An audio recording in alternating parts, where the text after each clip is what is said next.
Welcome to Champagne Football Lemonade Banter. This season is brought to you by the Lightweight Athletic Club. Whatever you're watching us on, please don't forget to like and subscribe. We'll talk about that. Right, welcome back to Champagne Football. We've got Mani Gonzalez and Tim Aitken here from Macarthur Rams. Boys, how are we? Yeah, great. Good to be here. Yeah, thanks for having us. Do you Thanks boys for coming on, man. Do you boys listen to the show? Yeah, I have been. I was speaking to Chaz last week when he reached out.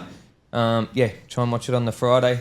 It's a bit of downtime for me on a Friday afternoon, so flick it on while I'm having a beer. Brilliant. Class, cheeky. What's your beer do you drink? What's your beer of choice? VB. VB, is it? Yeah, can I have mine? But before we get stuck into the show, we're just going to rattle through some transfer news that we've got through. Chaz, you want to tell us anything for UNSW? Transfer rumours that we've got through. No, sure you've not got. Yeah, so at UNSW we've signed Nathan Roberts, Kai Kamakura, and we said last week Joseph White. So that's us get 3 additions, which is we needed. To be fair, like last week we were not the week Nathan just Roberts is passed. a great signing. Yeah, well, 2 weeks ago we were 10 players down through injuries and suspension. Yeah, wow. So having a wee bit of depth, and to be honest, training last night was really good. Did Nathan train last night? Aye. Good lad. Yeah, good lad. Brings us something different in terms of he wants to go forward all the time. Yeah. Like he's I've really always- direct. I've always said that. Even when he drops in, there's an easy pass to play, but he wants to look forward when he receives, and it's just a wee bit of a different dimension, hopefully.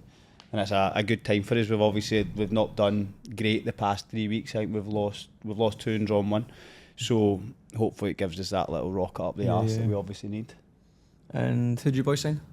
You know? We've got Nicholas Morales coming in, so he was signed at Mount Short. I think a fringe first grader there, but had that osteopubis. Aye. So was on a sort of training contract with them while he recovered. They got him ready and rehabbed, and he's ready to play. So he's come across to us. What position is he with? He's a winger 10. He looks like a pretty crafty little player. Yeah, Morales suggests us. Yeah. Striker or something, didn't it? Good age too, 22 this year. Sort of a target age that we're going for. And then Cooper Widdop's been one that has been Widdop, centre back. So played I think most of his youth at Marconi. Right, okay. And then signed a Division 1 contract in the States for college. Yep. But an injury, I can't remember what the injury is that held him back in Australia for that. So he sort of recovered and started training with us for the last 30 odd weeks. Oh, wow. So he'll come in as a centre back, a spare centre back for us. Anyone left? Yeah, John Roberts has left. He's gone to Bonnie Rig. Yep. Adrian Vastag, a sort of fringe first grader that had been playing 20s. He actually had a motorcycle accident on Saturday. Oh, did he? It was scary. So we found out while we were preparing for the game. Is he alright? Yeah, he's all right. Broken femur. He's out of hospital now. Good guy, Obviously, really scary for the family, and his older brother's in our squad too. So, that took its toll on I think everyone at the club. Fair to say, Many. Yeah. Yeah, well, fingers crossed that his recovery is as smooth as it can be. Yeah. It's a shame, man. Yep. What about you boys? In for us, Andre from was it Brisbane? Right. I think he had Wolves, last year. Good little centre midfielder. And then Marko Arambasic is out to Sydney United. I believe. Sydney United also, veteran Jan Jerovic has went in. Yep. I don't know if it's signed, but he was training last Training last night. night. I'm not sure who else from NPL 1. There's a few other little bits that we mentioned, obviously. We didn't mention Fabian Monge to Apia last week, but I think it's pretty well known that he's going there. We get sent through a lot of nonsense ones, but I'm trying to find the ones that are nonsense. A couple that are obviously decent. There's don't want to mention the people who said them. So Mabir Garang to Bonnyrigg, then Alex Jovanovic, Cooper Coskery, and John Roberts, as Tim mentioned, all to Bonnyrigg. And then we also heard Zach Svilagoy to Bonnyrigg. Don't know if there's anything in that. So there's people have sent these with question marks after it. Daniel Wong from Sutherland, that'd be a surprising one. But he has been injured a fair bit, so I don't know if he's out because Sutherland have signed Lewandowski. So we'll see how that goes. Yeah, so Bonnyrigg, to be fair, need to do something, Like For it's sure. 10 games to go, and now 7 points is the They'll gap? get out. Bonnyrigg will get out. That's my question. Six between them and Mounties. And Mounties. Yeah. 7 between them and us. Yeah. Mabs was good. Mabs was here when I was at Bulls. He was there. he'll be a handful up front. If he can just find some consistency in training and attendance. And attendance, that's exactly right. Did he not just evaporate from NPL? Just like he came on here last year? Last year, Came on last year, and he was at Bankstown City. Yep. And then he just Melbourne, I think. fucked off and went to Melbourne. But I don't think he told anyone, did he? Yeah, just probably went. not. Doesn't listen. It was with us at Bulls, and you plan the session, get everything ready. By the time you start to get into the main part of the session, you're looking for Mabs. His nickname then was Daisy. Some days he's here, some days he's not. To be fair, when he came on, he actually said that, didn't he? He was very, very open about the fact that he was given a good opportunity and he maybe didn't make the most of it through his own. Good kid though, really Yeah. good kid. I really liked him when he was on. Really nice boy when he was I on. liked him, he was a good lad, but you turn up. The bare minimum. I don't know if there's anything else worth mentioning. Others like Shagarino. Levi Shagarino. He's away to St George FA apparently. If that's been done, who knows? If that was just banter, but that's what he told us. And there's nothing. I think the rest of it was just all nonsense. Nick Muzo to Sydney Olympic. That's right. Nick Muzo's away. Fucking hell. I was saying that to Perry. I was like, Panadol and Belmore, we sold it. I don't think there's anything else worth mentioning. There's nothing else. Can you think of anyone in your league who just did a great thing? That hasn't been done? Oh, Mounties have signed a few players actually. Oh, have they? Aye. Just for that, let me check. Any of you boys know anything else outside of your club we mentioned? Apart from the Bonnerig ones that we mentioned? A few going to Berries, I think. Yeah. Manny knows about. Steph Dubucan. He's off to Berries, also, Stefan Nikolic. Nikolic as well, yep. And then there was someone else we mentioned going to Northern Tigers at Bonnerig.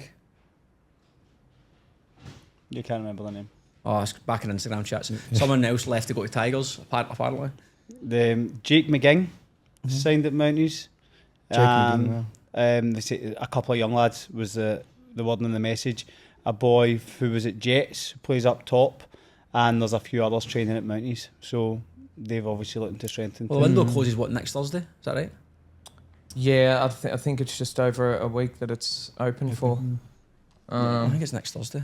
I think it's all the action's pretty much done now. I think. Yeah. It's all pretty much done before it even opens, and then the paperwork's done. That's exactly right. Yeah. You always kind of know who's going where, and then, as you say, as soon as the Tuesday comes, that's everybody in training. Yeah. But it'll be interesting now. I think that obviously there's teams like a Bonnerig who have signed that are obviously trying to get themselves out of a hole, and then you've got teams at the other end that are hoping to bring in players that can potentially help them to get to where they want to get to. Kick on. So it does kind of lead for an interesting. I think last 10 weeks. Rockdale sounds good at us, I think, from Southall. Right, okay. Who's a very good player. Yeah, he is good. Very good player. Yeah, I've seen that he sort of popped up yesterday, I think. Yeah. He's very good. And I don't know if the Danzo to Jets is confirmed. Right, yeah. That's been heavily rumoured. I'd imagine that's just a straight replacement for Danzo. Yeah. If that's the case, if not, they're just stacking the midfield even more than it already is. Because that's at the weekend they were without Chalakian and Blake Prosciutto, and it was still very comfortable. For them. They were cruising through that game. Yeah, very easy.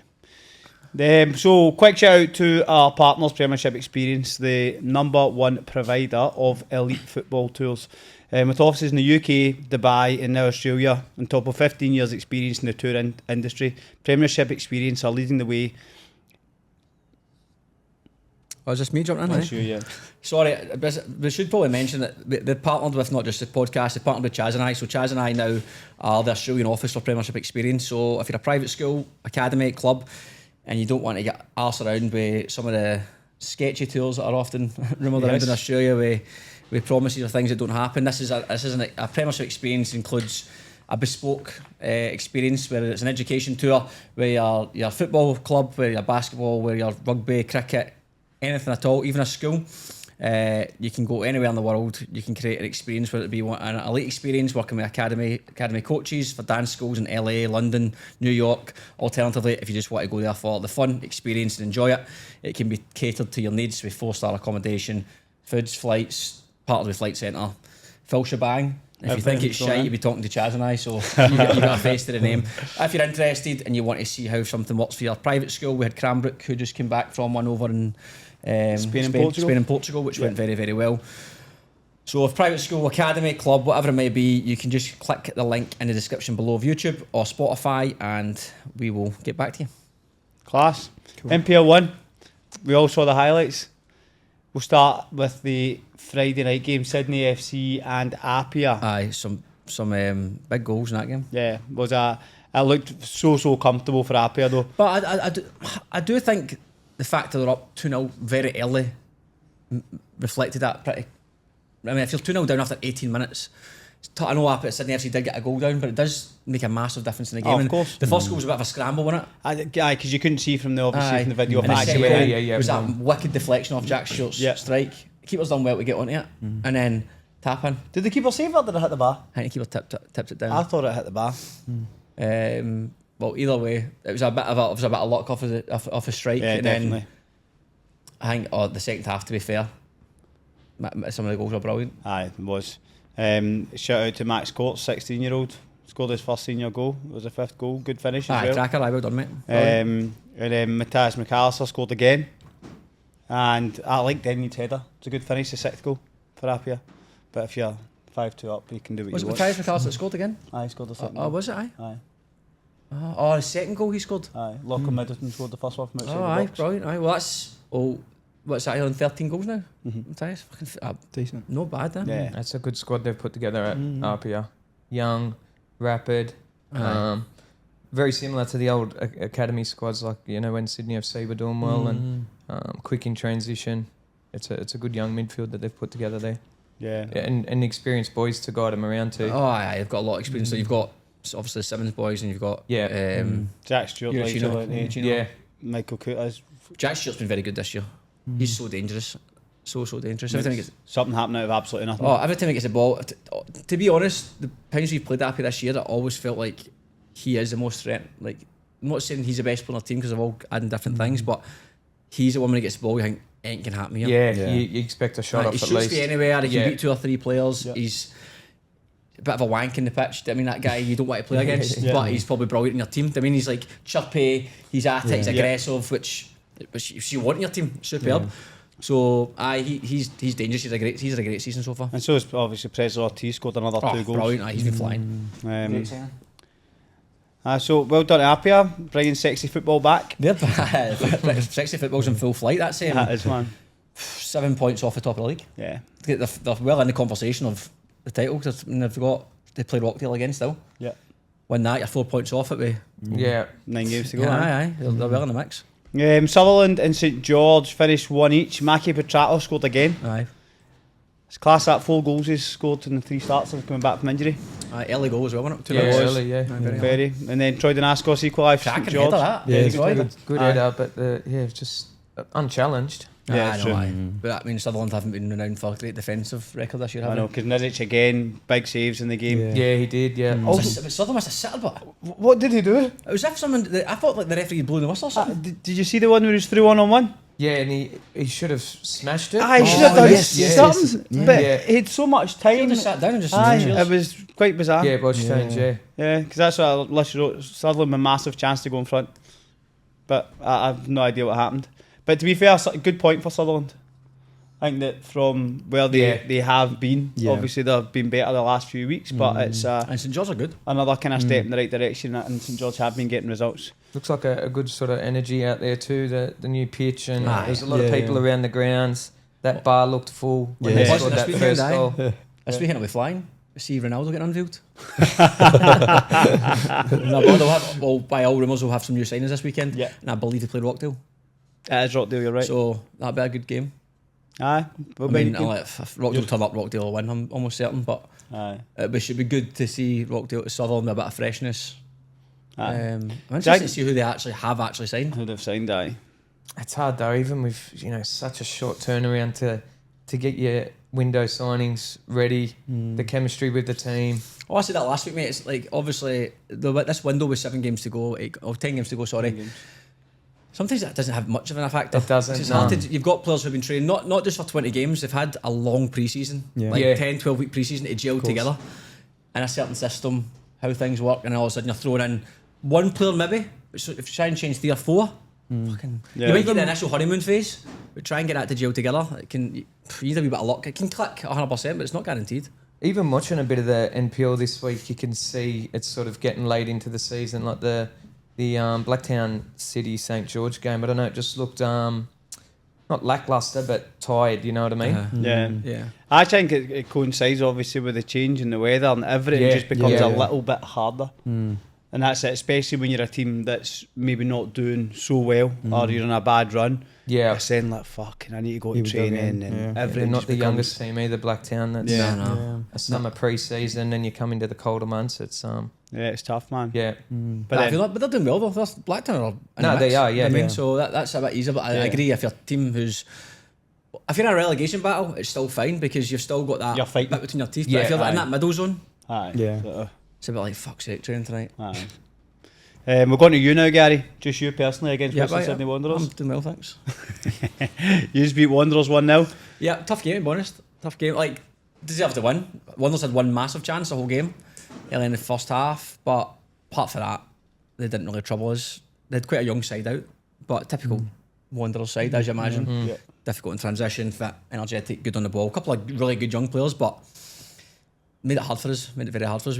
Most of our chances, we had a few chances, like half chances, but didn't really test the keeper. Keeper's massive, man. Vidakovic. Big boy, man. Yeah, nice he boy. is, yeah. Actually watches the show. He was talking to his after. Nice boy. He didn't have too much to do, to be honest. But we had all the ball. Most of it, like, looked the most likely to score, Yeah. and then we got the goal. But That's sort of well worked that goal too. The aye, ball into that sort of inside pocket and set underneath. Well finished. Yeah, good finish. it was a good finish. We had a few moments like that, but we couldn't get a shot away. And that's one thing Wanderers done very well. Defended the box very well. Like the amount of blocks they made was fucking ridiculous.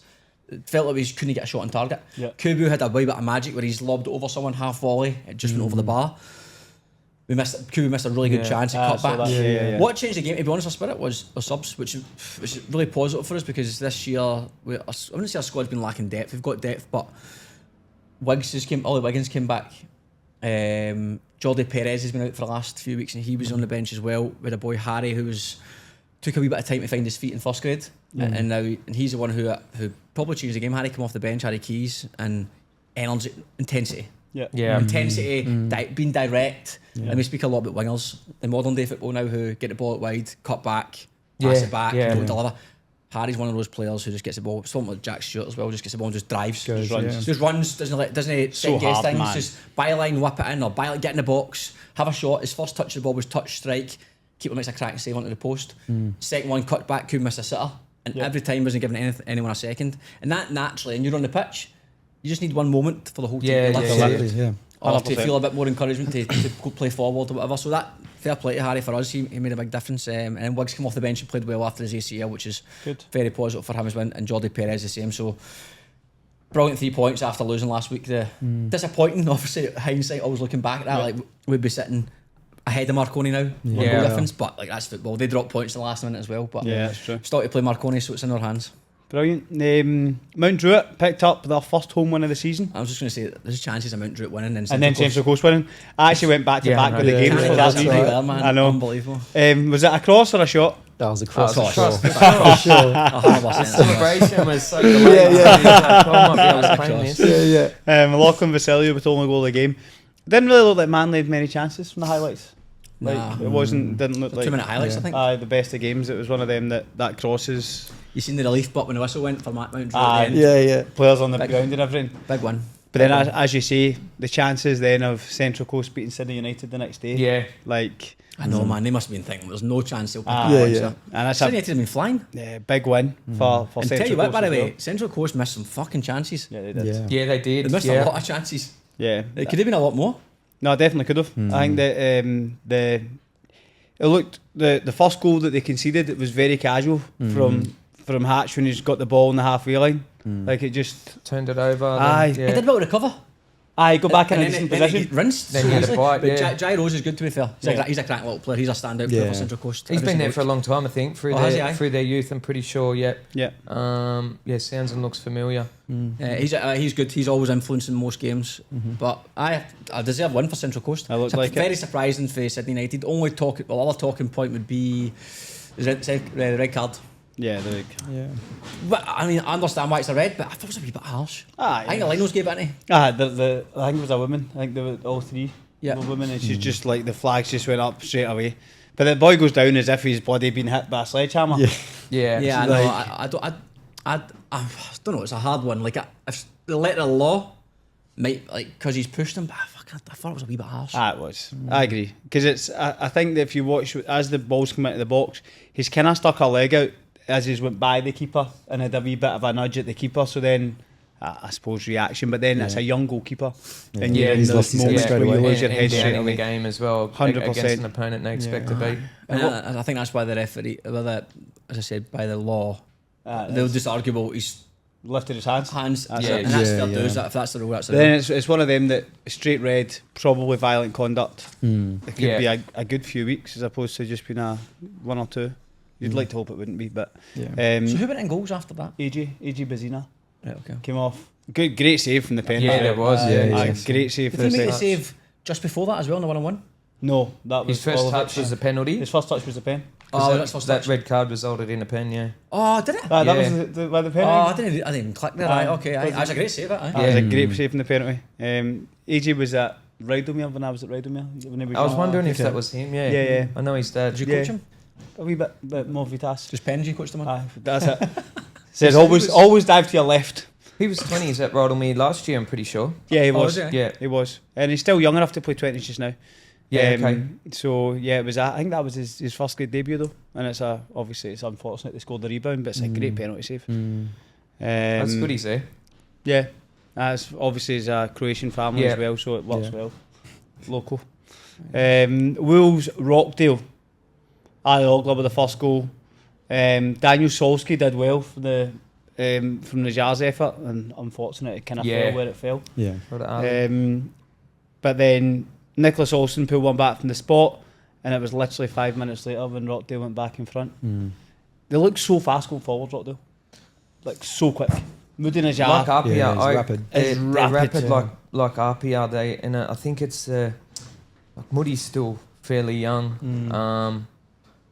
Ali's Augler's forward runs are top. You won't get too many recoveries from Ali, but they're rapid going forward, and it's that sort of age coming out of the academy space. You know, a couple of years in NPL now, Yeah. really finding their feet in there, which is what RPR have got as well. Yeah. So what was it? Wolves had a massive chance though to pull one back with a header, Damon Gray. Aye, didn't connect, did he? It was an odd one. out for a Yeah. goal kick. Aye, didn't There was a massive Like he chance. headed it into his Like, knee or back. Or tough place to go, Wolves away, but I think Lockie Scott was still missing, I believe. Yeah. But like you said, I know Blake and Chalk missing is massive, but Rockdale have got like real depth all over. Yeah. I know Wolves have still got good players, but Lockie Scott's so important for them. That's equivalent of like Euro missing for them. I mean, that's how influential he is. But I looked at, I only went off the highlights. I actually watched a little bit of it after our game, but when Rockdale went 2-0 up, I just turned it off. It was looked comfortable. What about Kieran Walewski's tackle? Just before the second goal? yeah. Aye, that's right. Aye. What a tackle. Aye. Great challenge, yeah. Aye, And it's one of them, you don't see tackles like that anymore. Yeah. Aye, well, I'm glad it was given. The ref played on too. Yeah. I thought he was playing advantage, Aye. or Yeah. but he said play on, yeah. That's actually on that note. When we played Wanderers, one thing I was losing my mind in the sidelines. Literally every bit of contact. The foul. Nah, that's a foul. But claim for a foul. Yeah, for sure. It was doing my fucking head in because the conversations about football now is football's gone soft. Yeah. This is why it's gone soft. Yeah. Yeah, I agree. Because every time there's a bit of it's not just a ref. That's his third time there just Yeah. because screaming as if they've just broke their leg. Aye. From the gaffer, from the players, and I understand it's a game. You're trying to play the game. You're trying to win a foul. You're trying to do whatever, but you can't get any rhythm in the game because it's just constant. You want stoppages constantly. It's not football. Do you know what? Yeah. I don't mind so much the shouting for everything, right? Because I'm quite bad for that. Even if it's a throw in, and I've seen I'm not throw-ins, penalties. all I'm these talking things contact. claiming. Yeah. But then what does my head in is the yellow cards. I hate when people ask for yellow cards. Yeah. Like I can't stomach it. That's the same, both from the same camp for me. If you're going to ask for a foul at the same time for every single bit of contact, go and play a different sport. Yeah. Honestly, because football becomes a non-contact sport. No. I'm talking like guy coming to hold the ball up and there's a pressure for centre half and it's like a nudge. Hey! Like, mate, Relax, man. Aye. Yeah, that's- there has to be contact. Yeah, There has to be yeah. contact. I understand if he's can swiped his legs away or it's 50-50. That's what I thought. or- Yeah, okay, just the shoulder to shoulder. I'm and stuff. talking every single bit. It got to the point of just, look, to be fair to the Wanderers gaffer, he called for a couple. There's a bit of banter between both dugouts. Like, you take the piss, don't call for it. And then he called for the next couple. like for banter almost. Aye. But players on the pitch are still calling for it. Yeah. And I was like, the game's became this, with every bit of contact people Aye. are wanting fouls. It's frustrating, very, very frustrating. I think football, that's how it becomes soft. Because referees naturally, after the 15th claim, are going to go, actually, maybe that's I'll a give foul. them something. The pressure, 100%. the pressure Yeah. finally, yeah. And I'm glad that some referees, early doors, the ones who are really confident in themselves, just can blank it all out. Yeah. And you know early doors, big tackle, okay, if that's the way it's going to be, then fine. Yeah. It means there's going to be some fucking big tackles Yeah, here. yeah. Good. As long as you're going to protect the players here, then I think absolutely fair dues. Then I also think that kind of works both ways sometimes. So they'll let big tackles go quite early on, but then as the game goes on, because pressure's building and building, there'll then be something very small in the second half Kicks that off. they're like, yellow Yeah. card straight away. Yeah. Shows? This, like this, to run across like that. Is that a red or a yellow? Yellow. So it needs to be consistent throughout the course of the game, as opposed to it just being, I'm all right in the first half, but then because teams are getting noisier in the second half, I'm going to start giving everything for nothing. That's just the referee. As I said, the referees are really confident. Aye. We'll be able to just blinker that out, and then fair. the inconsistencies, but the same as a football player, isn't it? At the end of the Aye, day? that's it. Go and put one in the top column the first 10 minutes, in the second half you can't play a 5-yard pass. That's very true. We do make more mistakes than the refs. Olympic, big shock of the weekend. Big shot, think so? Actually, I don't know if it's a big shot. I thought Marconi would win, but quite a lot of people said to me they fancied the Olympic, especially with with Molinaric been out. I know Griffith ended up playing, but people didn't think Griffith would play either. But I think that Not really a massive shot, is it? It's playing at Olympic. I do think it was a massive shock just because of where Marconi are in the table. Olympic, you never know what you're going to get with them, and I think that Marconi are at a point now where something needs to. They've been in a bit of a bad run of form, so you're almost waiting for that spark. Something needs to change, and I think Olympic would have been looking at it on paper because they are pretty inconsistent. It's a good opportunity to put them back on a good track for Marconi. So I thought they were a shoe-in for the weekend.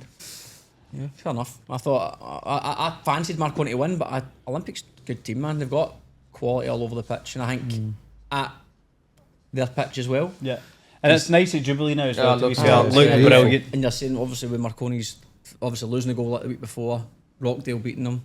Yeah, The other team that's not in form, they're playing away from home against Olympic, who when they turn it on can win convincingly. 100%. So I don't think it was a massive shock, but I mean, I think people, as I said, will still probably may tip Marconi to win, but it's a tough place to go, and they'll take points off. They took points off us as well. Beat us 3 or 4-0. And I think the performance, by the looks of it, looked Deserved. It looked like a deserved Aye, win. it was. End of the day. Tyron Burnley scored their own goal, and then it was a good second goal from Olympic. Bruce Days, was it? Bruce Diaz, Yeah. aye. He scores all the time. Always So if Marmison and Parkhouse over the top, cut back, great good finish. technique. By the way, at Marconi, we Dom put a fucking world of a ball in the back post. Sekenis. Aye. Massive. I mean, I couldn't really tell the angle if it was a hard one to finish, but it was a great ball for Dom. I think it was just in front of him. Aye. And Tough angle. and then Jack Gibson, team of the week. Oh, was he? Aye. Aye. So he's obviously does more than what was in the highlights in Yeah. terms of saves. Aye, that's the thing. We're only going off the highlights, so Aye, Marconi could have had way more chances. But the ones that stood out for me was Big Cyrus, Demi's chance, Big Cedric. He missed a chance to make it 3. Yep. I can't really remember any standout moments for Marconi chances other than that one with Dom for the Sekenis in the back post. Can you? From the highlights, they showed you Gibson made a save in the second half when it was already 2-0. But as I said, aye, outside the box. A strike outside the box. Aye. the good save, done well to get across. But besides that, there wasn't much in the Who highlights. have Marconi got this weekend? Is it in the, if it's not there, we'll worry about it later. I don't have them. No, that's all right. So we'll figure it out later. And then last one was Blacktown City and St George. Aye, we touched on it earlier on. I mean, rapid response for Blacktown. Yeah. Was that a Yeah. young boy who scored? Haywood. Yeah, Aye, yeah. Haywood. On debut, I Sebastian Hayward, first senior goal, 18. Is he? Aye. Good player, been there for a while, been around the first grade last year. Yeah.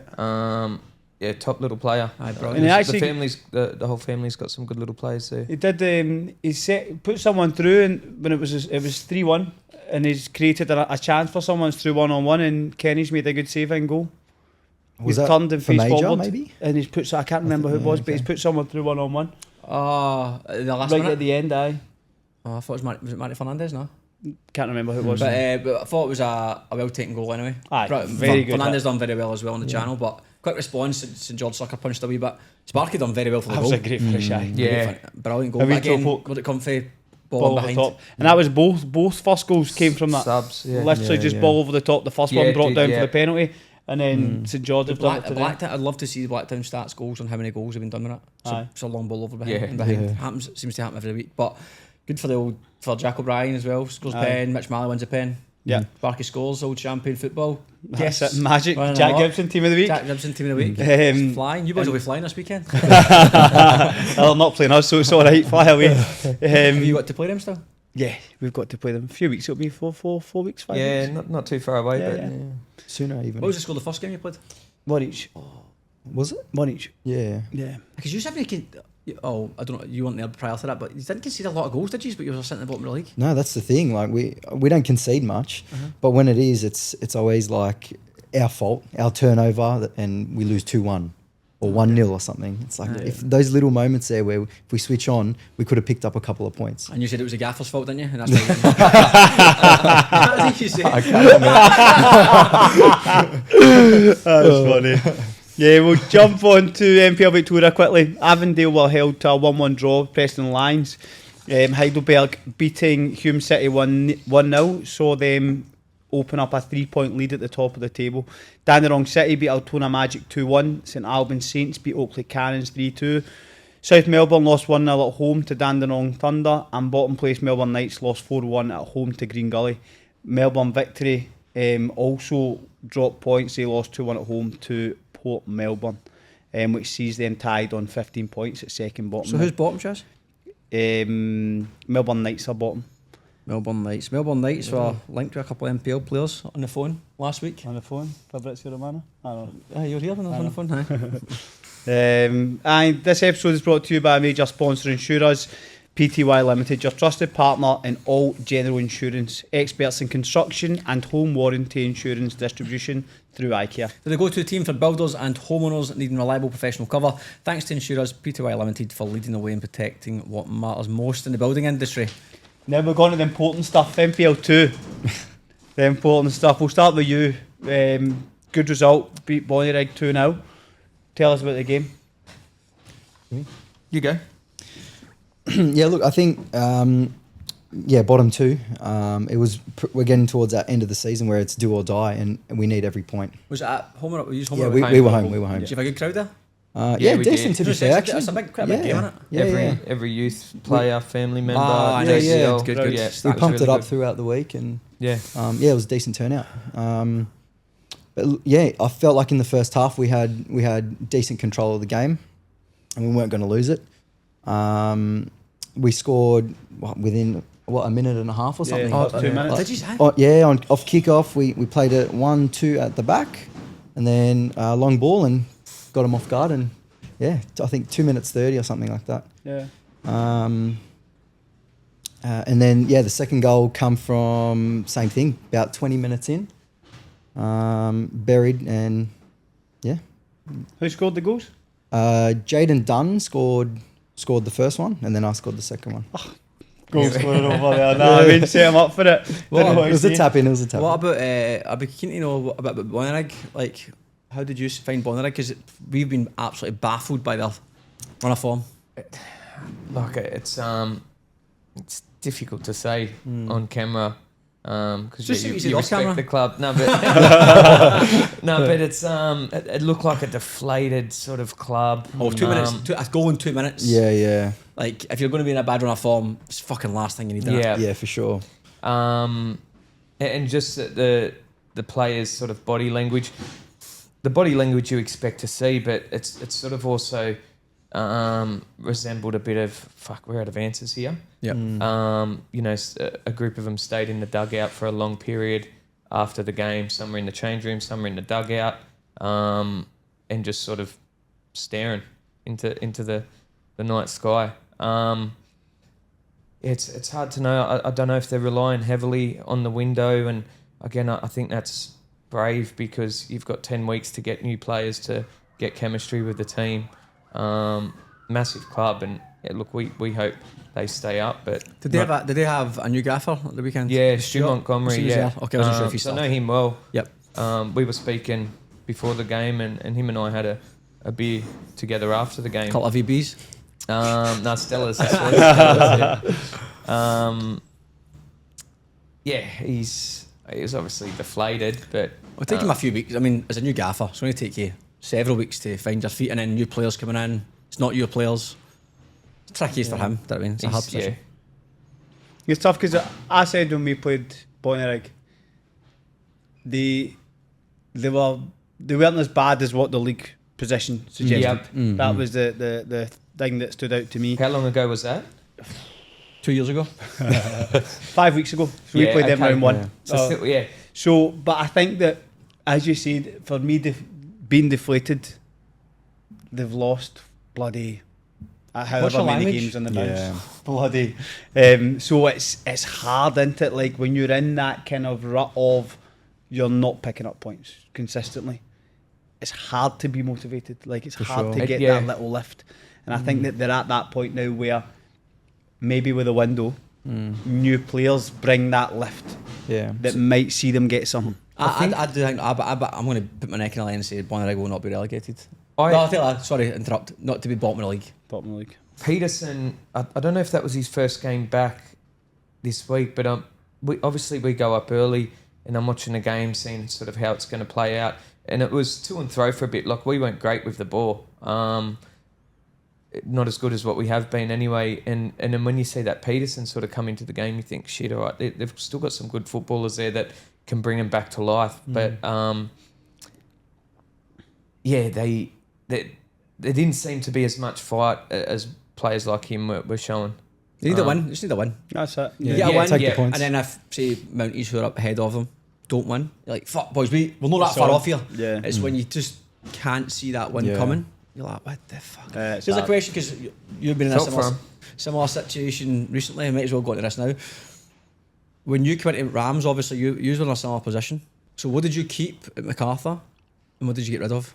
It's a completely different situation, me coming into this role. So I joined the club in October as a head of football, and all the coaches started playing my philosophy, and I worked closely with both first grade coaches, the men's and the women's, and then obviously the youth coaches as well. But Tom, the old coach and top guy, still a good friend of mine, me and him would talk, you couldn't count how many times a week, and review the games together, go through what we need to do that week. So the football that the model of football that the players had been introduced to was mine anyway.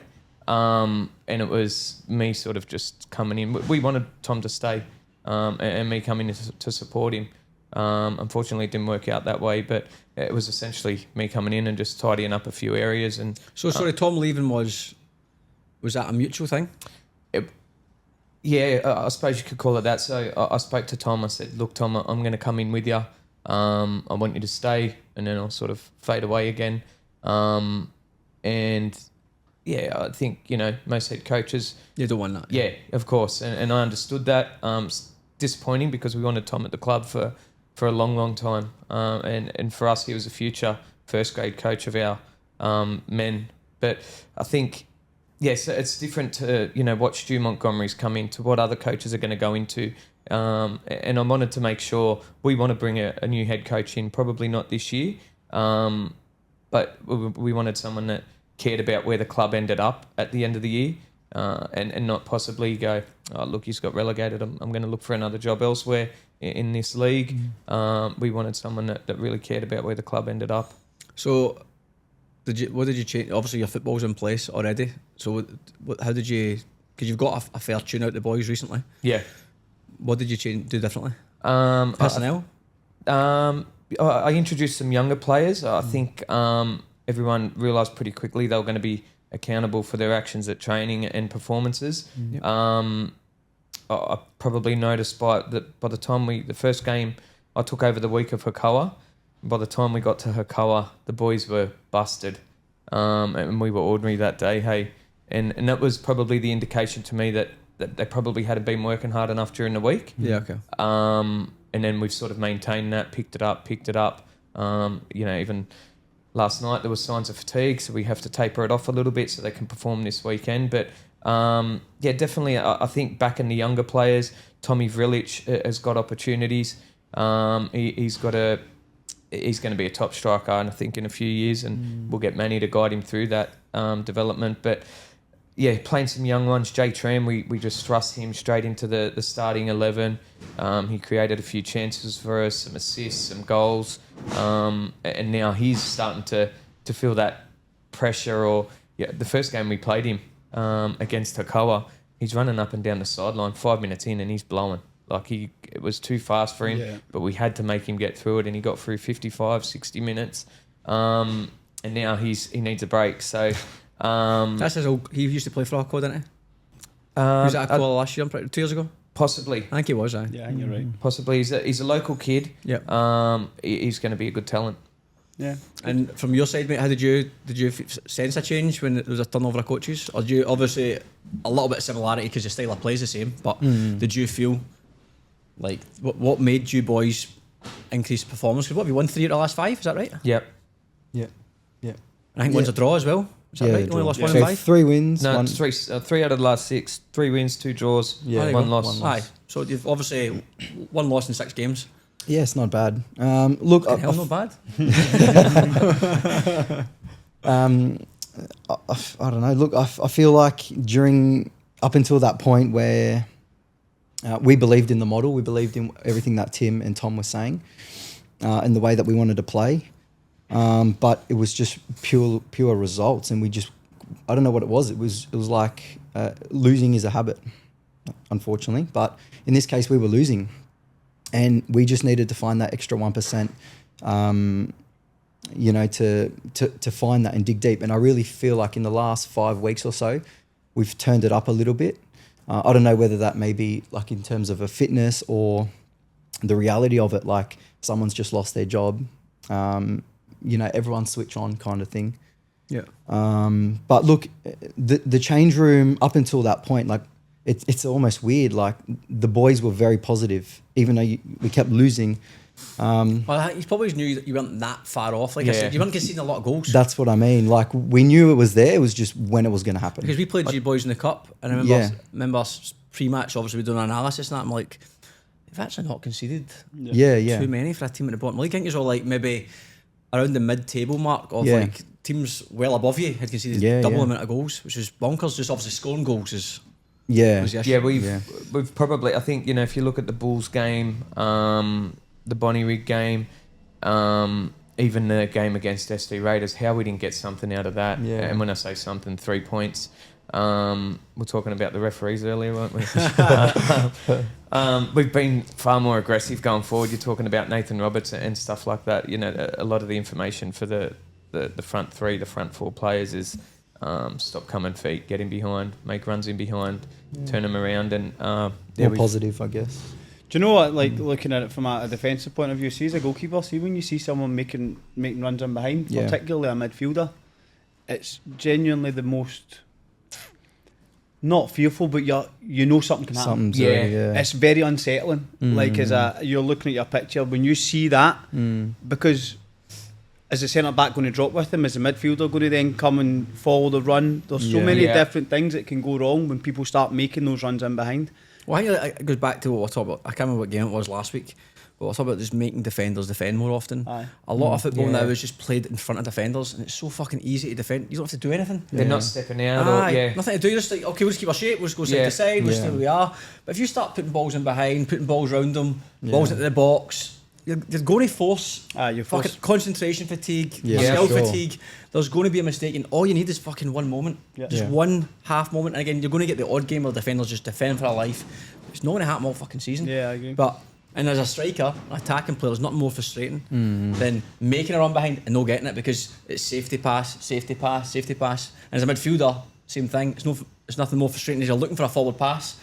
Gaffer shouting, put it forward, and like, to fucking who? These make you fucking run. There's no one to pass this. You just go side to side and you cycle the ball. The defender's like, this is magic. You're cruising. Cruising. I think that has to happen more often. I think the game can get too slow pace, and but again, at the same time, good teams will do it slow and then up a tempo, and before you know it, shifted to the other side, ball in the box, goal, and you're like, fuck, what happened, what happened, But it's interesting. I think the new gaffer thing's always interesting, because most teams worldwide get a quick bounce back, the honeymoon effect of results. Usually it's 2 or 3 games you see, but 6 games is going well. But I'm always interested to see what changes. So I'd be interested to see what Stuart Montgomery does in Bonnyrigg. Obviously, the window, you didn't have a window. And if they've signed a few new players, that'll be a big factor. But I'm always interested to see how training changes. I think the typical ones are standards, motivation, fitness. That's bread and butter. But it's interesting to see what else you would change in a part-time environment. Especially with the limited time that you have on the pitch. For sure, yeah. You can't redo a whole tactical thing in 10 games to go. That's it. It really hasn't been. It's gone quick the last 6 weeks, really. And I was concerned because I'm with my role already at the club and having the time to do it. Have you kept it both roles? Still doing both roles, yeah. Okay. Drowning. But I love it when I'm on the pitch here. It's feel like what I was born to do, But looking when we're reviewing games, we're creating far more chances. We're so more aggressive going forward. In training sessions, I'm hearing some of the senior players rip into boys if they're not playing forward when we win the ball, and so hopefully it's positive again this weekend. Yeah, good. Jump on to Hakoah UNSW. We lost 4-3. Nicholas Drummond and Nicholas Tooley both scored 2 goals each. JJ and Kev came on late and scored 2 for us. We weren't good enough, to be honest. I think that we've had a wee bit of a shit run. We weren't conceding a lot of goals. You look at maybe the first 16, 17 games, we'd maybe conceded 14 goals, and then we conceded 9 in 3 weeks. Can you still win a league? 100%. We're 5 points off. Do you know what? We've had a bad 3 games, but results around us have kept everything really close. But if you look at the league table in NPL 2, I use sofa score. I think between first and 8th, there's 7 points or something. Yeah. It's so anyone's tight. game, really. Yeah. This is the business end now. Windows always the clutching point for clubs. Yeah. Once this is gone, this is the first weekend of it. But then 100%. We play FD Raiders this weekend. Usually the depth in this league is young players. So when you're playing, they're up for it anyway because they want a first grade contract the following year. It's not the depth like you have in NPL. It makes sense. Tough league. It's hard, man. Tough. It is a tough league. NPL 2 is a very tough league. I think it's tougher by the fact that only one team can automatically go up. But let's just say right now, as it is, SD top or Tigers top? Tigers top, Bulls second, SD third, we are 4th. Jets 5th. Jets and Inter Lions maybe both 5th. Yeah, I think they are. Lions bumped up this week. Yeah. And then Spartans and Rydalmere are just below them. So it'll be Mountain Druitt versus Bulls at the moment. At the moment it would be, Same as last. That was the last game of the season. Last game of the season. It was last game of the season. I'm just trying to pull up that table. Inter Lions, they beat Bulls 3-1 at the weekend. I've seen that. Bulls have been on a good run. Inter Lions are decent as well though. They are good.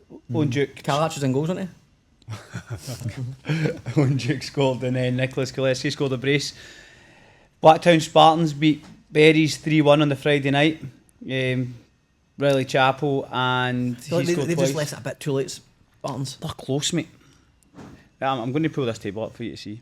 Because I thought Spartans, at one point I remember the game, they were 4 points off or something like that, and they played on the Friday night, but they lost on the Friday night, and then everybody else won. So then it's... It peeled away. What happened with their coach a week or 2 ago? Ben left. Yeah. I think there just wasn't problems upstairs in terms of board and all that kind of stuff, so he made the decision to stand down. And who's taken over there? Who's taken over? James Dimitri just now is in charge. He was assistant, but wasn't he? He was assistant, but I don't think there's anyone in that's like, this is my job for the foreseeable future, but James is in charge just now. That's the table there. So Spartans are 6 points. 6 points. Jets are obviously stitched up with that 3 points. 3 point deduction, aye. By the way, Rydalmere have very quietly just gone about their business. I'm not Rydalmere were 2-0 up at the weekend and they drew 2 each with Mounties. Yeah, I've seen that. Oh, really? Yeah. We were watching that closely.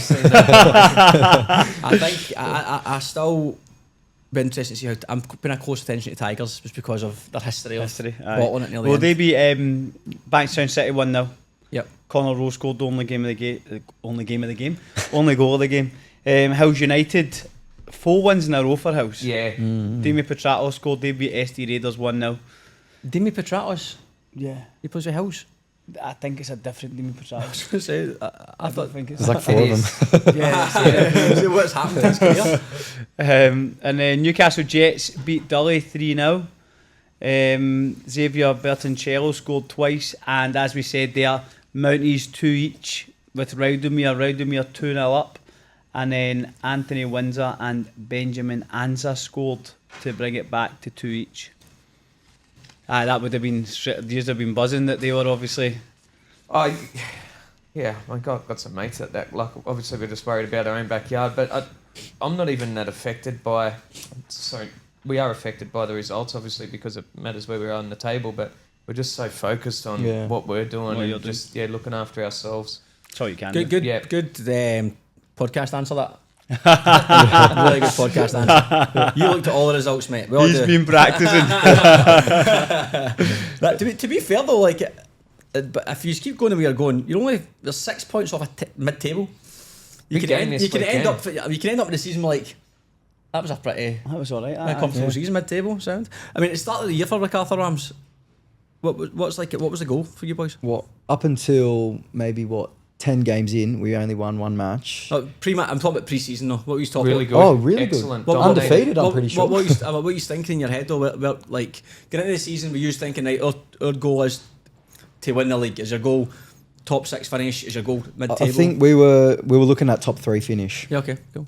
And our pre-season, like with everything that we were doing and the games that we were winning, it was definitely achievable, and we all felt that. Mate, pre-season, a lot of pish. Yeah.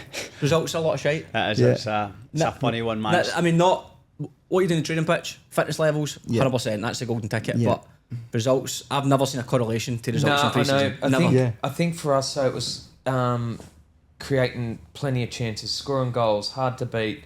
And I agree with you. It's so hard to get a gauge from it, and I don't think we ever will. Yeah. But every pre-season, everyone gets caught up in it. They go like, "We're looking good." Yeah. We've not won in 10 games. Yeah. We got great pre-season, top of the league. What the fuck? Yeah. What? We didn't concede a goal or lose a game in pre-season. It's crazy how it happens every single year. I feel for me, if at the end of this, if I get to the first game of the season, everyone's available. I'm happy. Yeah. Everyone's available because the players they're not daft. They get paid when the season starts. Yeah. Right, we'll start now, boys. Let's go. Yeah, Let's go properly. Of course, they're trying, but that's game time's different. Different kettle of fish, man. So we'll jump on NPL 3 quickly. I don't know the results. Bankstown United beat Parramatta 2-0.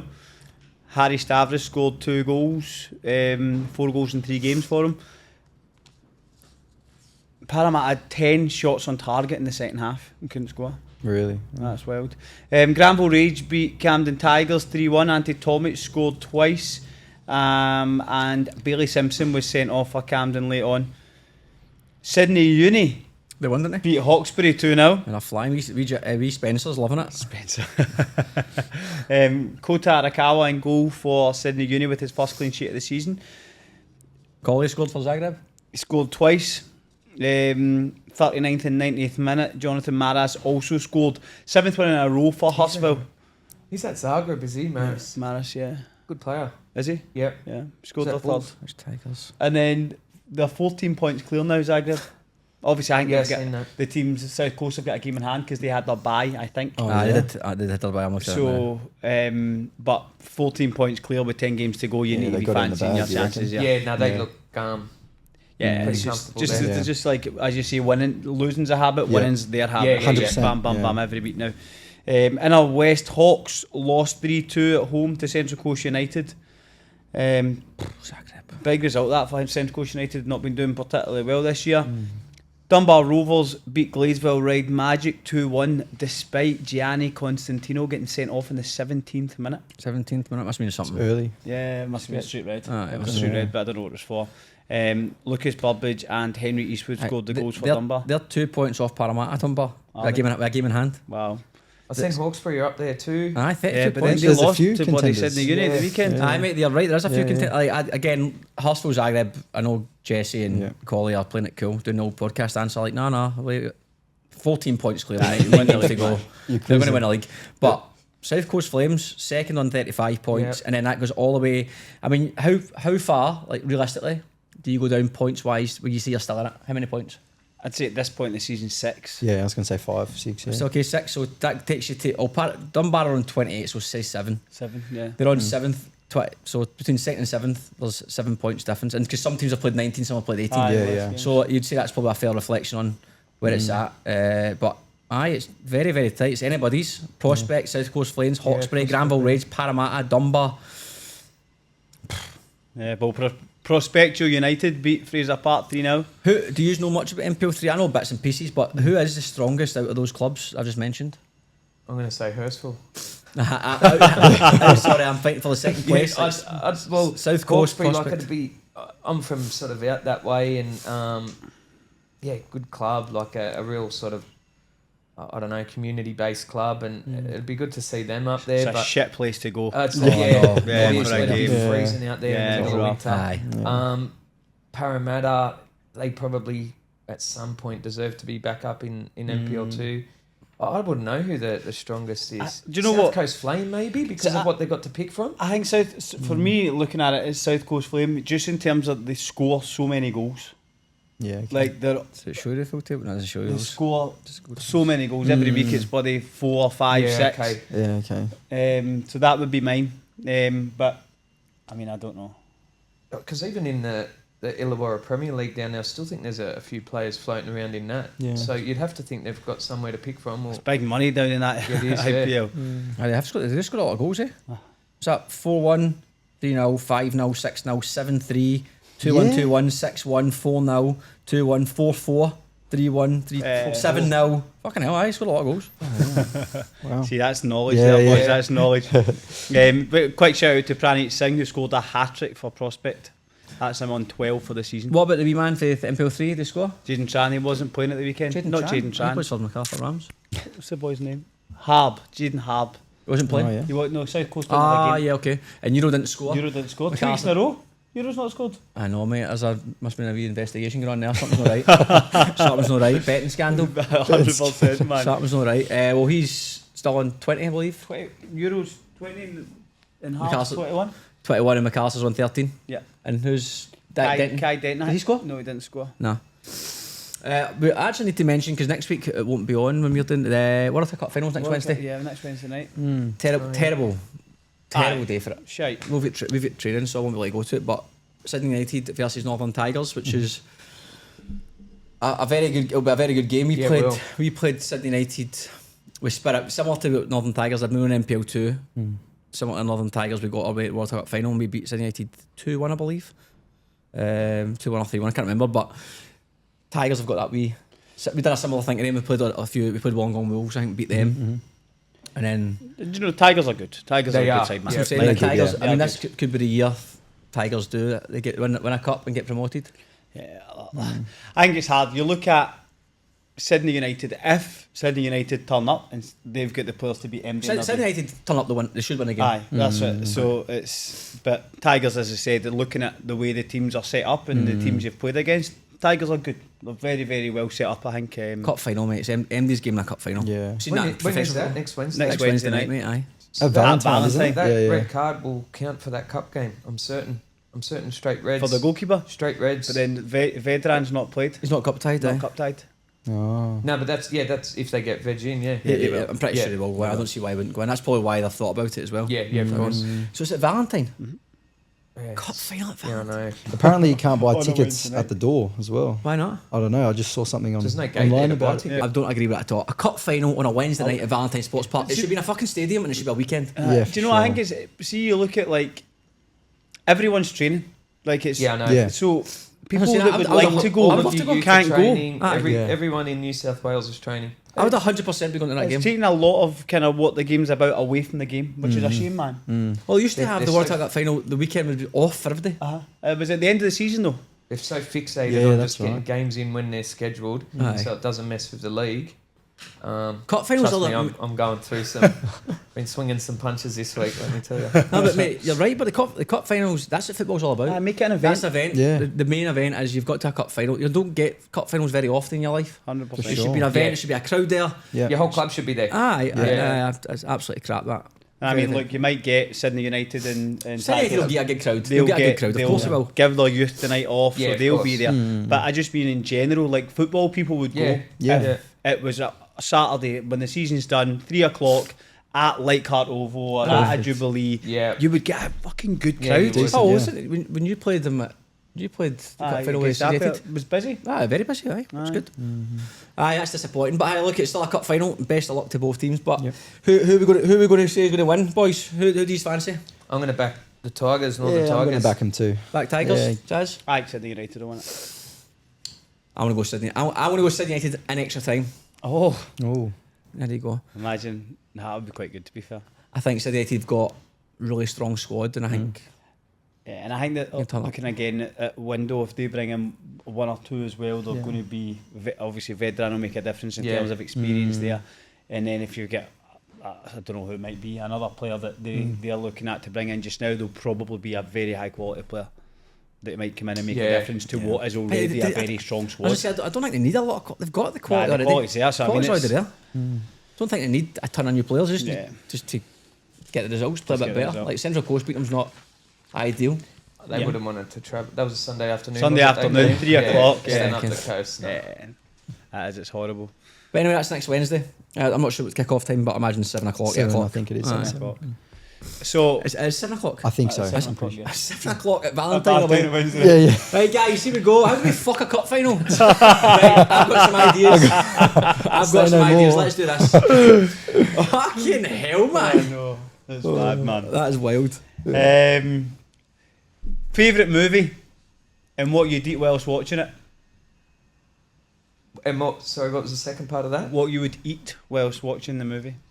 Remember the Titans. Good film. Brilliant. That's a great film. Eat or drink? Both. You can have a VP if you want, mate. She has to do some food with That's the big popcorn. Popcorn. Anything in the popcorn? What do you mean by that? The old popcorn trick, or? Hey, you getting excited here?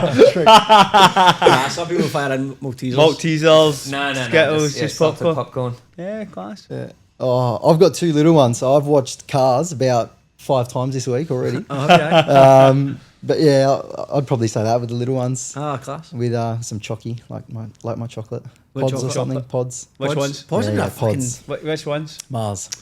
Disappointed. Oh, your Snickers, isn't it? Snickers, aye. Yeah. Yeah, Snickers pods Yeah, all day. We should decent. get sponsored by Pods, man. Yeah. Everyone mentions Everyone- them. You got to polish the whole Bacon tub. and eggs and sponsor. But you can't, that's the thing with pods, if you open them, they're gone. Yeah, that's the whole it. thing's Yeah, gone, I gone. agree completely. Yeah. There's And not if you... that many in the packet, but is there? Nah, but... They go Well, quick. like 7 in the packet or something? 7. It's not many, is there? 7. There's about 30 different, like, individual pieces. 30, I think, aye. Aye. There's loads. If that, you reckon? I don't think so, 30 either.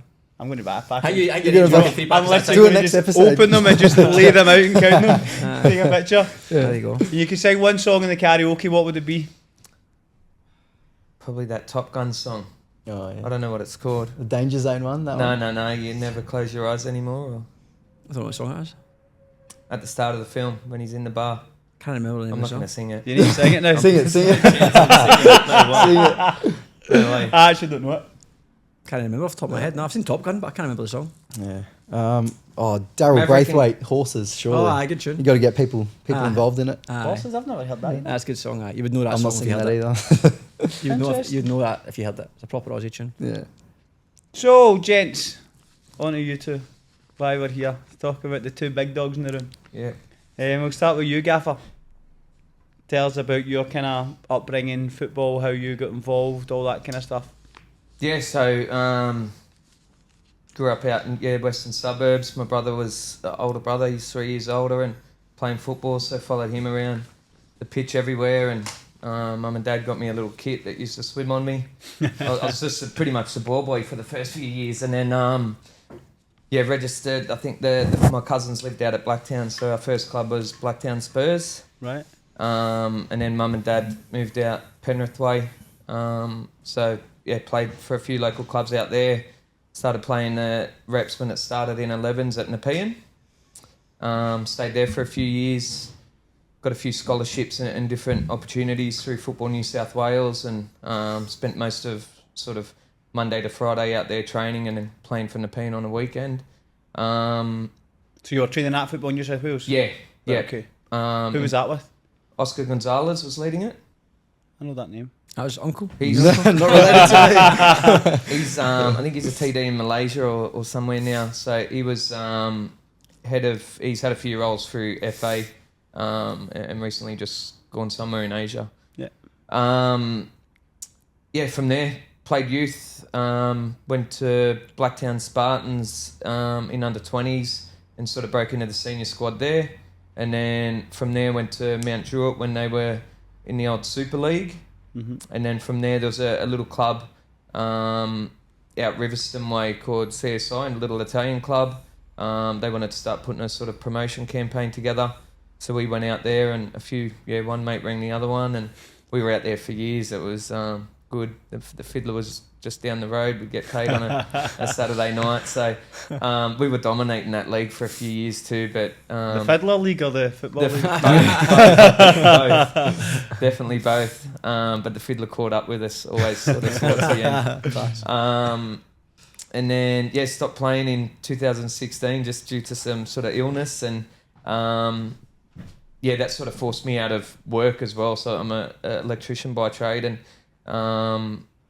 sort of for 12, 18 months was doing a fair bit of treatment and had to sort of stop everything. And the only other thing I knew was football. So started coaching some young kids in the area. Then the phone started to ring and here I am. Can I ask what the illness was? Yeah, so I woke up, I was getting ready for work one morning and found a lump just here in my lymph node and then had surgery on that and treatment and then through the blood. So I got a blood disorder which attacks the body with tumours and blood clots and so it's similar to a blood cancer and treated the same way. So it's You're all good now? Still in remission, so still have me moments. Brilliant. Just got a regular checkups and Class. keep the stress down. So you just found that lump by chance? Found it on a Tuesday morning, and kept going to work all week. Did you just think, I'll be fine? I meant to get... No, I was pretty concerned about it. Okay. But was getting home from work late and football wasn't on. It was around October. And then by Sunday, my wife was calling me an ambulance. I was in hospital for months from then. Oh, wow. Yeah. So what year was that? 2016. 16? Fucking hell, mate. That's mental. Yeah. It was full on. Yeah, sounds it, but sort of a Pull blessing through. in disguise. yeah, class, mate. Yeah, change of careers and enjoy myself. Enjoying myself. Yeah. So, talk to us about then your kind of path into coaching. Yes, I started coaching then. Just started coaching some young kids in the area, and a few contacts and friends that I still had at Blacktown Spartans found out about it. One-to-one stuff? Yes, just some one-on-one. Started some small groups out St Mary's, Penrith Way, and then within a couple of weeks, Blacktown had and a lot of my football friends and clubs that I played for it sort of knew I was going through a bit of a tough period. So it was around 2018 this now, and then went to Spartans and worked in their SAP program back then, and then before I knew it, I think it was the same year or the year after, they wanted me to coach the 18s. So I coached the 18s that year and we did well. And then at the same time, Milej Stojowski's son was in the 16s and sort of been watching what I'd been doing with the 18s, and he'd just been offered the Macarthur Bulls role. Yeah. So he made contact with me and sort of said, would you leave Spartans and come to Bulls with me? It's just crazy how it all sort of, just intertwined and ended up where I did. And of course I did that. And you straight on Google Maps, how far's the fiddler from... I know how far that is anyway. Anyways, went to Bulls. It wasn't long while I was at Bulls, and the young Matildas had reached out, and obviously there was a connection there. Ante Milicic was the A-League coach, and the young Matildas head coach, I used to do some football with her when we were youngsters, so we had a prior relationship, and ended up at the young Matildas and the Bulls at the same time. Was with the young Matildas for 3 years. Went to a Youth World Cup in Costa Rica, Mexico. Lots of cool experiences with that. And then, up until last year was at Macarthur Bulls. Went with a few coaches. I was there with Spider. Spider's a good character, isn't he? top guy, top coach Right, too. man. He's a good lad. I like him. I've been blessed to sort of develop under the coaches I've been able to, and that probably gave me the confidence to take on the head of football role at Macarthur Rams. Class. So looking at the young Matilda stuff, obviously the whole environment's very different because you only get them for small periods and windows throughout the year. When you're not there, is a lot of your time spent watching the girls play, or is that like the head coach's job? Like, how does that work for you in that environment? So the head coach will delegate roles and what she for a period there, a lot of my roles and responsibilities were to work with the defenders. Yeah. Okay. But yeah, you as soon as you sort of get that gig, they give you a Paramount account, and you start watching all the A-League women's games. You're watching NPL games, and whoever's playing and whoever's in contention for selection. And pretty much the players that are in contention for selection for most camps are the ones that are playing week in, week out because they're fit and ready to go. But yeah, a lot of watching that. The analysts would give me some roles on watching opponents, or it was so resourced. It was unreal. You'd get information from the analysts. They'd break everything down for you. You'd watch it, design your session around it, and start working with the group. So it was like a full-time, part-time job? Yeah, and you think anything in football is full-time. You're all in, right? But it's... but I was still at Macarthur Bulls at the time, so it was perfect that Millet gave me the opportunity to travel when I had to. Yeah. But yeah, most of the work was done. Scouting and analysing games and that sort of stuff. So I think it's a lot of work that the Spirit just now, our analyst, does a lot of work with the young Socceroos in the 20s and all the rest of it, and he was, I think, on Switzerland recently, and he said the same thing, like, it's a part-time job effectively by payment status, but he said basically the whole time you're in the hotel, like, they're massive. When you're in just camp, doing something constantly. Well, there's not much else to do, so you sort of, you have breakfast at 8 a.m, between 7 and 8. You do your morning session if you're not doing doubles, and team lunch, training review, and then you're in the meeting room until sort of 9-10 p.m, preparing for the next day. It's class, but I mean, if you're obviously passionate about football, this is a difficulty it can have with your life, is because if you weren't doing that as your job, you'd be doing it just out of fun anyway. Yeah, that's right. Yeah. So the lines get blurred between work and life, and it happens a lot with me at home. My wife will be like, "Are you working?" I'm like, "Well, yes, I know, because what I'm doing, like, whether it be football or S&C stuff, I'm like, well, I've been doing this anyway. Yeah. If I worked as an accountant in the city, I'd be coming home and doing this because I fucking love it. Yeah. It just so happens that I also done this during the day. Yeah. Give myself more time. But it's good. It's a good position to be in. I mean. Yeah, no, it is. It's being in camps, it's unreal, especially when you sort of. We went to Mexico to prepare for the World Cup in Costa Rica, and we were lucky to get Costa Rica for our first for the first game in the group. And it was, I don't know, there would have been over 30,000 people in the stands. Oh, really? Unreal. Under 20s World Cup game. The girls are, soaking it all in. And so were we as staff, You've never been sort of... In front of 30,000 people, yeah, that's brilliant. Did you get a staff night out in Mexico? Mexico? No, we weren't allowed out in Mexico. We had some security, like a security team there with us. There was a few nights out here and there. Class, man. Yeah. Brilliant. And then looking at you, so this year, obviously we touched on it earlier, your role as head of football for Macarthur's, for the full association? Yeah, for this season and next as well.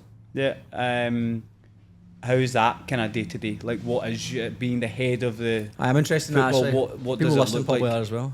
Yeah, I didn't know what I was coming into, and even and I meant that just because I haven't done the role before, and I haven't been in contact with too many head of footballers. There's technical directors, and they look after a youth program or a JDL or SAP program.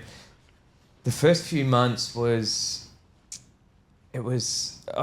remember the first week I was in the office, and there's koalas everywhere there, right? And I sort of didn't have too much to do. Not because I didn't know what I was meant to be doing, and it was late October. There wasn't too much football going on. So I was FaceTiming my son, showing him all the koalas around the grandstand and stuff. But as soon as players started to come back in and trials started to happen, it was full on. It was so my first month was designing the football, which I knew what I wanted to do, and I did a lot of research in the lead up into the boys youth league. So one of the the things that they want this year and we want as a club is our youth to be in NPL 1.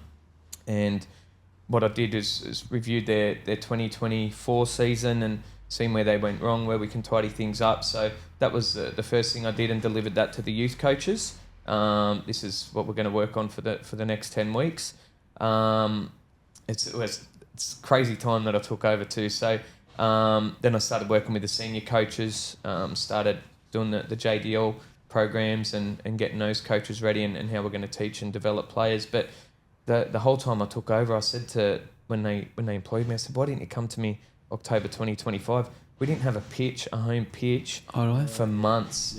I don't think we got it back till round 8. So they want a promotion season. We've got no home ground.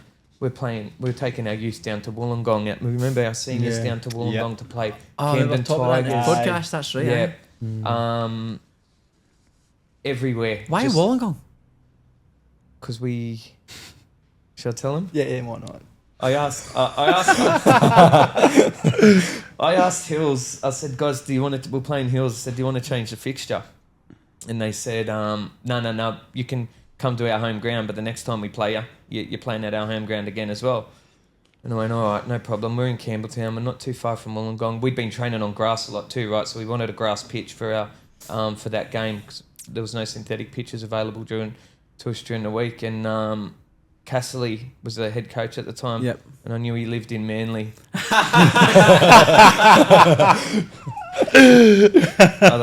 don't want to change. That's Come on a road trip. That's brilliant, man. That's good. And it backfired. We lost 2-0. and that week, Casserly wasn't coach anymore because he took the Auckland job. So, So who was the gaffer? I can't remember. I think it was his Wollongong. assistant. That's funny, man. But he was on to me. He rang me and said, why the fuck are we going down to Wollongong? I don't know why they put the game down there. That's good, though. Fucking football New South Wales. That's good. I like that. That's class. And so day to day, so your job ahead of football, right? So you're coach education, big part of it. No, well, for our coaches, For your yes. coaches. We've got a full-time coach ed guy as well. Right. Okay. It's a really well-resourced club. Full-time Coach education guy. So don't forget, we got Macarthur Rams and the Macarthur Football Association. Yep. I'm employed by Macarthur Football Association. So how many coaches are there? Full-time coaches. Oh no, so a full-time coach ed is going to do coach education. How many coaches are coming from Macarthur Association / Rams to that education? Across our youth, well, we run our own C licenses there. Yep. Our foundations of football and that sort of stuff. We don't run any B licenses or anything like that out of our Matt Ritchie, his name is the coach ed guy. So we speak regularly about players, and then there's another part-time employee that's working with the grassroots clubs and identifies coaches. So we bring them in, we try and develop them and get them ready for our JDL or NPL spaces.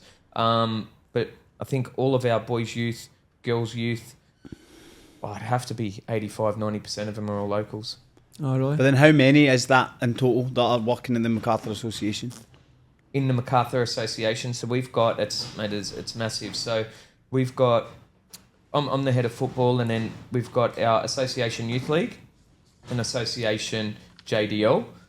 Each program's got a technical director. Right. And then obviously coaches and assistant coaches underneath them. Then we've got our women's program and our girls youth league and girls JDL. Each program's got a technical director and then coaches underneath them. Same for our boys youth league and boys JDL. So my day to day is with all the technical directors and speaking with them. They pass on the information and deliver it to the coaches. I don't have the technical directors are proper technical directors. They They deal with the day-to-day problems with the coaches, the families, the players, parents, Oh, okay. whatever it is. That's tricky. That's a tough gig. It is. It's full on for them, but they've got a lot of support behind them as well. It's like I said, it's a really ambitious and well-resourced club. Yep. So you're managing the technical directors basically. Is that Yep. the gist of it? Yeah, okay. Yep. Yeah. And okay. designing more programs as we become resource for them. And with the obviously before you became the head or the coach at the moment, were you dealing with players often? Like, No. are you involved in any sort of like signing new players or anything like that? Is that just all the gaffer does it? No, so the first grade coach, he would do all their own recruitment, both in the men's and women's. They would do all their own recruitment. Doesn't he have to communicate with you at all? No, but out of respect, they would. Yeah. But no, but a lot of freedom for our coaches to set up their own programs and do that. Obviously, if a name comes across your desk and you know something about them, you might ring up and say, hey, you're aware of this, just be mindful of this. But very, very rarely do I get sort of too involved in that sort of thing. Support where I'm asked, so if they need me to reach out to any players that I might know, I'll do that straight away. But in regards to youth and the youth players, I'll get the TDs to pass on some messages directly to players, and if it hasn't improved, I'll sort of grab them 1v1 and shake them up a little bit. That's interesting. I didn't know about it, Macarthur Rams. Yeah. I didn't know it was such a big. But, Like, but well-run. the youth has actually been performing pretty well for the last few years. So I had a goalkeeper who was at Fraser Park last year in the 14s, and he said the 14s at Macarthur Rams were the best team they played all year. Where are they in terms of their goal to getting an NPL one? The youth. 3 weeks ago, we were top. We're now fourth. Yep. That's tight though. 10 points away from Rockdale, Who's who top? we played this weekend. Rockdale top. Yeah, Rockdale are top. Yeah. Okay. Goes Rockdale. Spartans are there and thereabouts. Spartans are, I think, under us. Goes Rockdale, Spirit. Oh yeah, Spirit are flying. Hakoa maybe, and then us. I've been trying not to look at it for a Sutherland few weeks. there? Sutherland are about 6 now. Right, okay. Because Spirit the first 6 They or were- 7's they were all up really there. tight, man. Mate, we were, like I said, we were trying to scrap for points, playing at all these different fields, training. I can't even tell you the fields that we were training at, and that was changing daily, just to trying to get teams on fields. What? I remember then hand mowing fields to get first You grade were? ready. I was winding the first grade coach up a bit because the grass that they were training on was long, not light, and I said, mate, stop whinging. I'll get a hand mower, and I pretended I hand mowed this whole field, right? But I organised this big mower to come in. For weeks he thought I hand mowed this field for him. That's funny, man.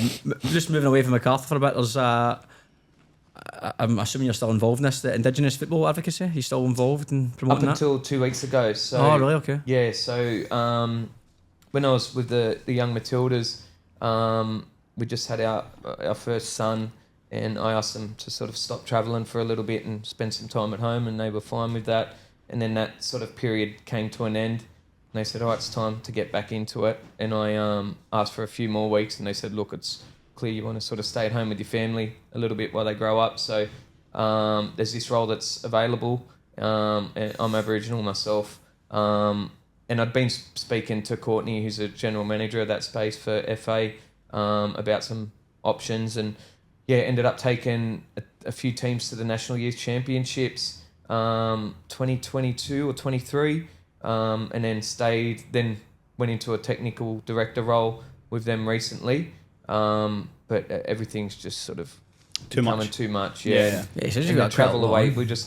We got another baby, so Oh, the congratulations. travel. Thank you. Class. So the travel was just getting a bit too much for. It's too hard, mate. Yeah. Too hard. So much going on, man. Can't wait to. And you still October. take the time to come on Champion Football, mate. We appreciate it. Wednesday's my day off.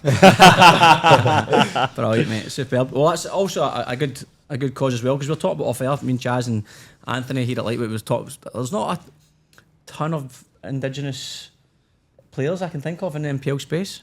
You'll be surprised. So the squad's announced. I think they got announced yesterday. Yep. And it felt bad that the timing wasn't great for me to step down, but it was the best decision, I think, for everybody. Yep. That they'll do well. So there's a lot of Sydney FC players that will play in the Oh, under is there? 16s. Yeah, okay. Mate, there's some top players that Okay. would have been unlucky not to be picked in the state teams. Yeah. It'll be worth tuning in. I think most of it's live streamed. Yeah, okay. Hudson Bell's one of them. Longbottom, I can't remember. Is there any boys who are Marley playing Wright? first grade NPL who are in the Indigenous space? No, none that sort of come to mind straight away. And we were surprised as well when we were trying to find coaches. So Dave Williams, we got Dave Williams to come from Perth and coach the boys team this year. Yep. And Gemma Simon, she's up from Northern New South Wales. There's plenty of players playing up in the NPL space in the Northern New South Wales NPL. Yeah, okay. Yep. But yeah, not a great deal that that come to mind. Yeah. You're quite big in rugby. Yeah, Yeah, rugby, yeah, and yeah. AFL. Yeah, Yeah, AFL yeah. and rugby, yeah. Yeah, cool. And then anything else, Chaz, before we move on to Manny? Nah, Manny, your turn, mate. Let's do it. Your turn. How did your footballing career start, mate? What age? I just Go back to the start. Aye. To the very start. All right. I think I was about 5. And I think my grandfather introduced me to a football. And just loved it ever since, really. Like, I don't know, I love scoring goals. Yeah. Like, when you're that age, it's like, oh, what's the score? Oh, 12-0. Oh, how many you score? Oh, 11. Oh. Yeah. But every year from then, it's just progressed. And now I'm 28 and still loving it. There's been difficult times. There's been good times as well. But it's just how it is, right? You take the roller coaster and you embrace it. But so that's the very start. And then I think I played at Nepean when that was like my first year of reps. Yeah. Yep. That was like under 12s or something, under 10s, something like that. And then from there, that was the Metro League, I think they used to call it. And then I went to Super League, which is now, I guess, NPL 2. I went to Mounties, had a good 2 years there. And then I went to Blacktown City. Oh, sorry, Blacktown Spartans in the under 15s. Yeah. And then that's probably, I'd say that season was probably where I'm like, yeah, I want to do this for a living.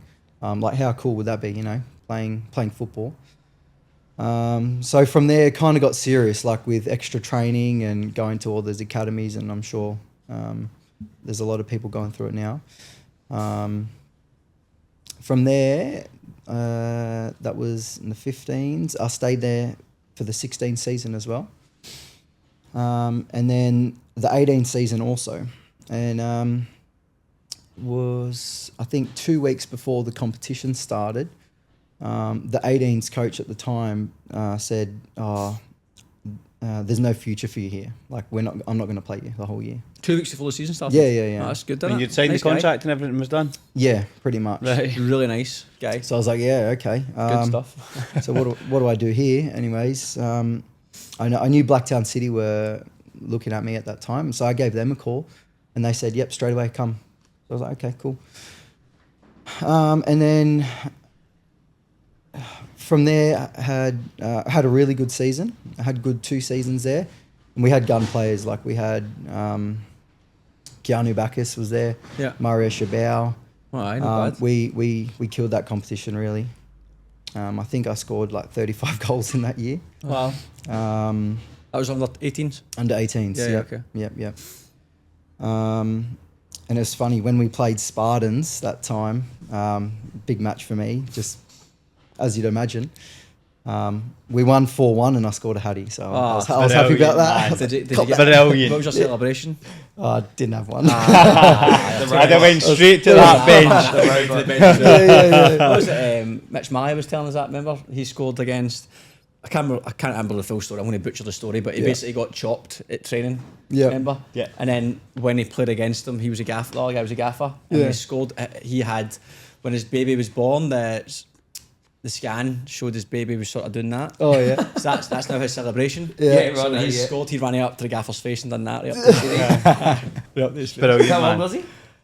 Mitch, when he done that? Was that? When he's a senior? Okay, yeah. Must be brilliant. Aye. Oh yeah, of course, baby. Yeah. 14 under 17s. Aye, but class like I remember you, Yeah, mate. I think that I like that sometimes in terms of if somebody does do something and you do get the opportunity to go and Of score a hat course, trick, yeah. I'd have been straight there, man. Yeah, yeah. Right, Straight every there. goal. Yeah. Yeah. Single goal. It's not really in my nature to do that, but it felt good inside. So, Aye, bet, that's mate, it, good. For the win. Makes it even better for you, mate. But yeah, that's moral it. victory. Yeah. And then what? So you said you went to a few academies, is that right? Yeah. Where'd So, you go to? his name's Fabian DeMarco. Oh, so you mean, sorry, I wasn't sure if you meant, Yeah. I thought you meant as in like a Wanderers Academy. Oh, no, sorry, that's further in on the the story. Yeah, private later academy, on. yeah, still good. I was just curious. Yep. So you just did. How did you? That's a good question actually, because we've had people in the past for coaching academies, and a big controversial debate between NPL academies and blah blah blah. Yeah. But I understand it from a player standpoint, because sometimes there's just not enough training for available sure. from NPL, Yeah, regardless if it's twice a week, 3 times a week. So what made you feel like I need extra training? What did you feel you had to go do? Well, if you want to be a professional and you want to do that day in, day out, they train every day, right? And they, if not 2 sessions a week. So at that point I was 16, 17.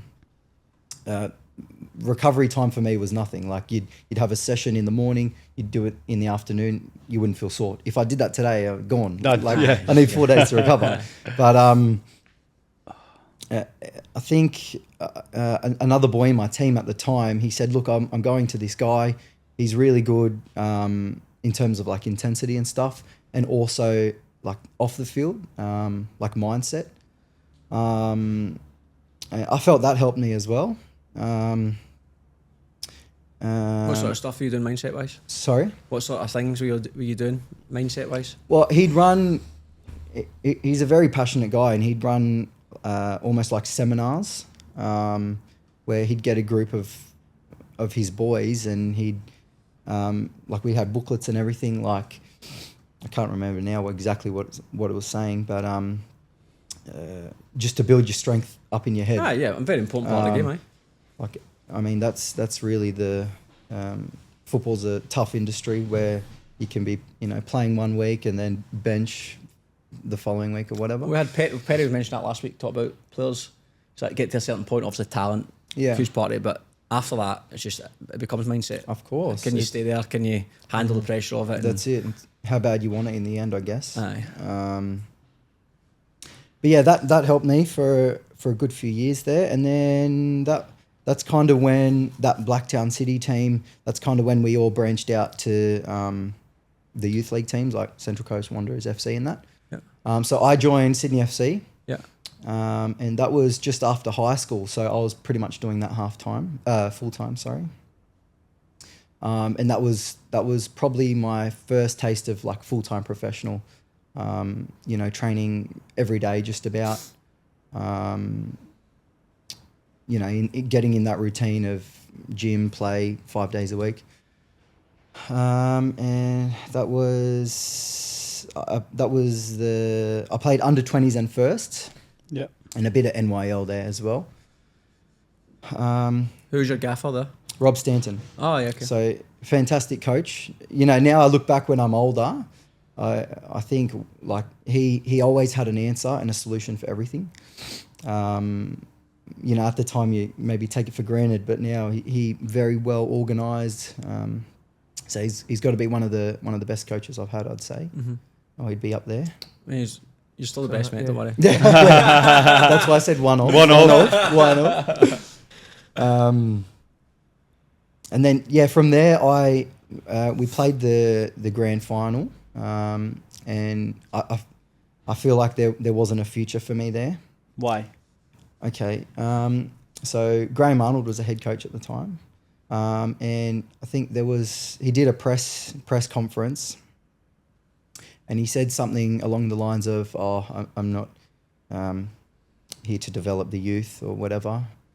Yeah, something like that. I'm here to win games. I'm not here to develop Mani. Yeah. Yeah, so it was a good indication that... yeah, Manny's out. No, but, we come to training the next day, we're like, why are we here? Kind of thing. Everyone was a bit down. And then, at that point, I think I said to Rob, look, there's clearly no future for me here. I don't think I'll get a A-League gig out of it or whatever. And then at that same time also, Wanderers were... They were giving a lot of opportunity to the younger boys or kids my age, like Lockie Scott and all those boys, Mario Shabao, and they were playing week in, week out. And So you there when Lockie was there? no, I wasn't. I just missed him. Yeah. He was in the A-League squad as I kind of through, transitioned in. And then I kind of parted ways with FC. Thinking, the grass was green on the other side. Hoping to get that contract, but that never came about. And then I was playing in the NPL. So when you went from Sydney FC, canned that off, went to Wanderers. Yep. And did you get much opportunity there? Did you play much? I played a whole first grade season there. Yep. But no A-League chance. It just felt like you're just... I was just there, okay. just plotting along. And kind of then thing. obviously NPL, where did you go with NPL? So Mount Druitt, is that right? Yeah, Mount Druitt. Yeah. So look, at that point I was like, okay, I guess this is do or die, really. Like at this age, I'm getting a bit older. How old were you then, Manny? Oh well, 21. 20, Yeah, okay. Yeah, but Yeah. Yeah. it's away from you quickly. It's a hard Yeah, one. it gets away from you quickly. Fuck, it is mad, but innit?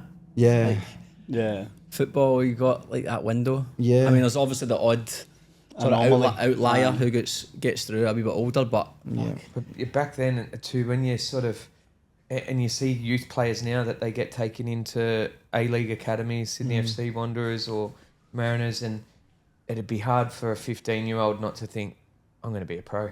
yeah. Like I'm going to make it. And you get to that 18, 19 years old and you're like, Gone. how am I back at an NPL club? Yeah. I remember when I was like 14 in Glasgow, and my mentality was like, "Oh, who are you playing with?" And I'm like, "Oh, I'm playing whatever." I'm like, "Nah, if you know me that we know, you're not gonna make it." Yeah. That was mentality. I'm like, "I'm fucking." Yeah. And at the time, I just thought, "Oh man, that's right." But now in hindsight, I'm like, "Fucking It's 14, not. man. Yeah, 14. crazy. Yeah. Nuts, man." But things can change. We all know how quickly things Yeah. can change in football. A couple of good seasons, and you've seen it 1,000 times with different Aye. players, Yeah. good and bad.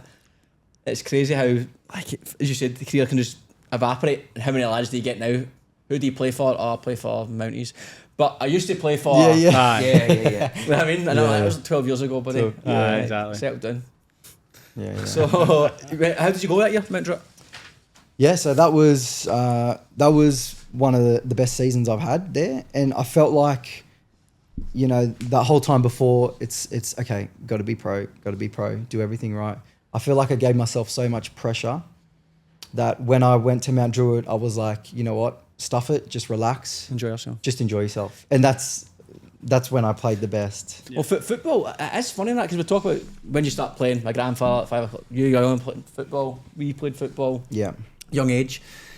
It's just a fucking game, innit? That's yeah. There's That's just so much shite round about it, and we're all guilty of it. Like, Yeah. we're putting pressure on ourselves, external pressure on people, and even at training sessions, if people are having a laugh, take it serious. Sort of thing. It's like, what do you mean? It's I'm taking fucking. it serious. Yeah. I'm fucking playing well here. Just Yeah, because I'm yeah, laughing, it's a fucking game. Yeah, You know what I yeah. mean? And it's somewhere.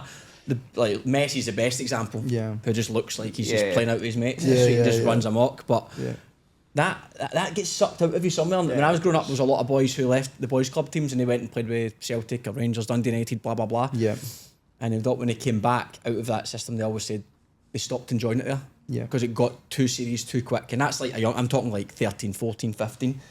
And that's sometimes that happens, isn't it? Like Oh, it's too of course, regimented, too serious, but at the same time, there's obviously a balance because you need to have discipline and you need to realise what it takes to get to that level. But the fun aspect does do you get know- sucked out of it. Aye, it's so true. Because you hear parents being like, talking about how it was like, oh, the session wasn't hard enough. It's like, no, the session was fine. Do you know what I mean? Like, I think parents want their kids to go to sessions and they come in the car. Yeah. Even, what are some of the comments you hear? I've got some decisions to make for my 14, 15-year-old boy or girl. What decisions you got to make? What's that for dinner night? No, I get it, and it's just all this outside noise sort of rubbish. 100%, Is man. your kid developing under the coach? I get it, they need to at some point, but if they're being ID'd for these A-League academies and state teams, junior national teams, they're on the right path. Well, I've got a mate who works in an academy, and I was on the phone to him last week for quite a long time, and he said to me, he's got a parent he's got a 10-year-old son who's got the parents got him a personal masseuse, a personal psychologist. He's fucking 10. It's crazy. He's 10. Yeah. Like, I mean, am I saying 10-year-olds should be going to psychologist? I'm not qualified enough to say they do or don't need one. I don't know what the person's been through, but I don't think it's for that. I think it's sports psychology. And a masseuse at 10, as you said, at fucking 16 you can do 2 or 3 sessions and you feel sound. At 10 you could run about bonkers for hours on end. On the push bike and then go to training. See, after sessions, is my sister giving them rub downs and all that? Do you know what? I get young goalkeepers that maybe say 11, 12, right? I'm scared of that they're not in the system. I was like, what do you mean? Like, is under 12s, he should be playing at Hakoah or Dunbar or somewhere like that's got that you set up. Well, it's fine. Like, just, is he learning in his environment? Is he doing X, Y, Z? Yep. Don't worry. Yeah. And then 2-3 weeks go by. Chaz, I'm still really worried that he's not in this environment. A lot of that pressure comes through, though, the kids at school. It is. Yeah, 100%. He's got his Apia trackie on, he's got Dunbar trackie on. Parents. And so other parents like, that's wee Stevie in Blacktown City hang with you. 100%, and he's, man. The other boy's playing at whatever academy, but devils in the details of that boy who's at the association club, that coach could be fucking excellent. Yeah. He could be organised, he could be very good at what he's doing, he could be an up and coming coach, he could be very detail orientated, he could be brilliant, the kid could love football, find a new position, a million different things, whereas the kid at the academy or the NPL side or the SAP, whatever you want to call it, isn't playing or isn't enjoying it. Or like, I've got a trackie, I've got a Napier trackie, but I like a ball, I've learned nothing in a year. Yeah. Fast forward a year from now, completely different, chalk and cheese. Yeah. So it's... And I think that you always find that your environment, if you are enjoying yourself, you're more open to learning.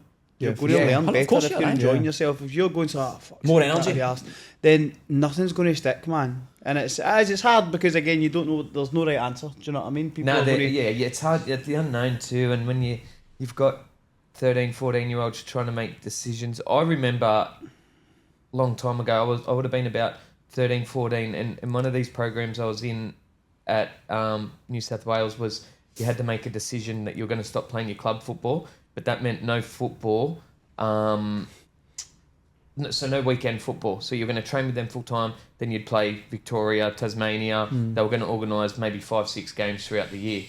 And you had to choose one or the other. I remember crying to mum and dad going, like, how do I choose this? And I chose the club football. Do you know what's another one, right? And we're going slightly off topic here. See with just what you said there, see the school football and the NPL football. Sometimes the games overlap, sometimes the kickoffs are similar, right? So then as you say, right, you're a 14, 15-year-old kid. Your school says you need to be here at this time, but your club says you need to be here at this time.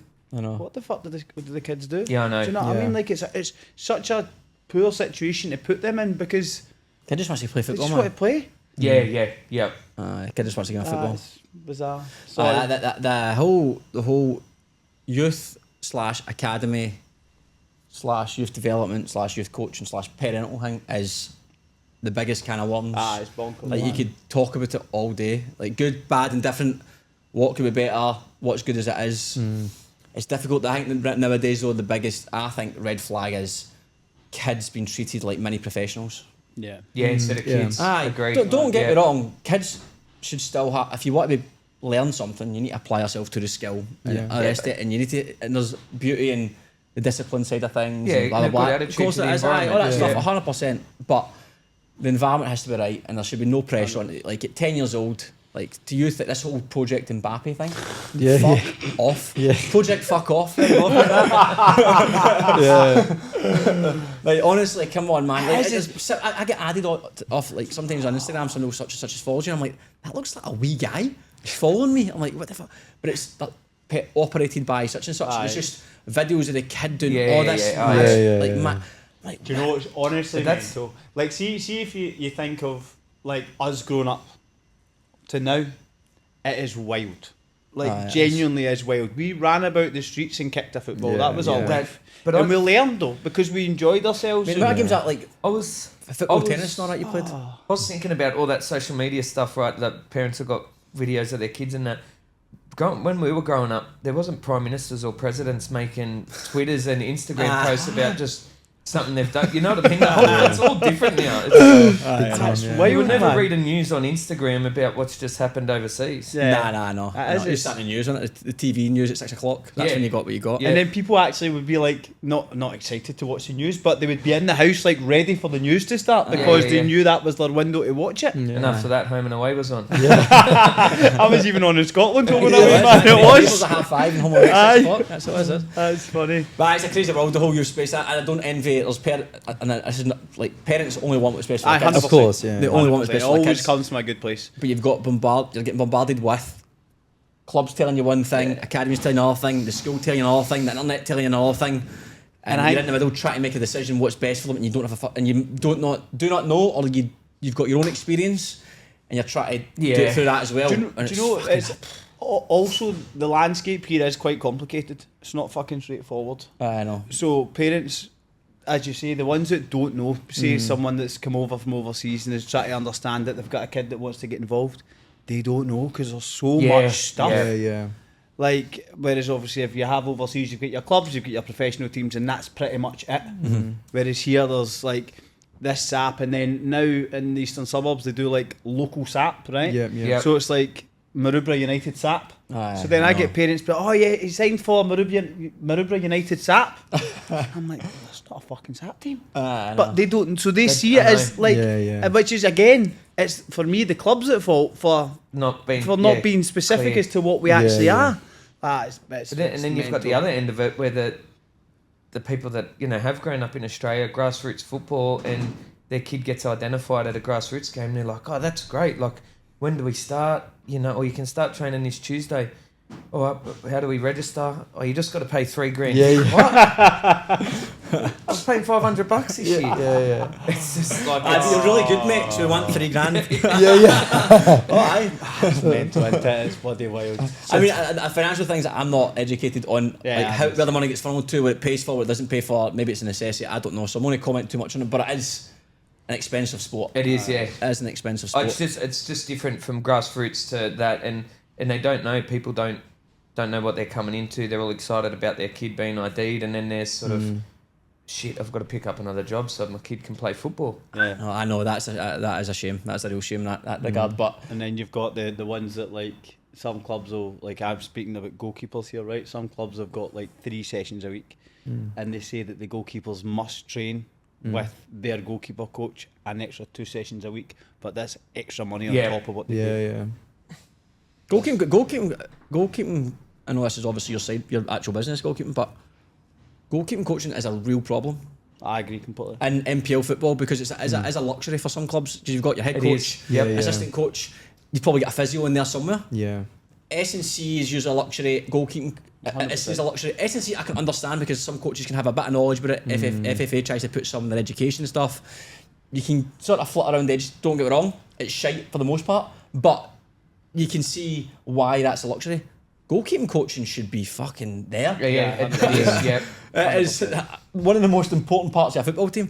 We've got them in our youth, and even last night I had to speak to our Rams GK. I said, mate, I'm trying to find a coach. Like, when I'm separating them from the session, and saying, go and get yourselves ready.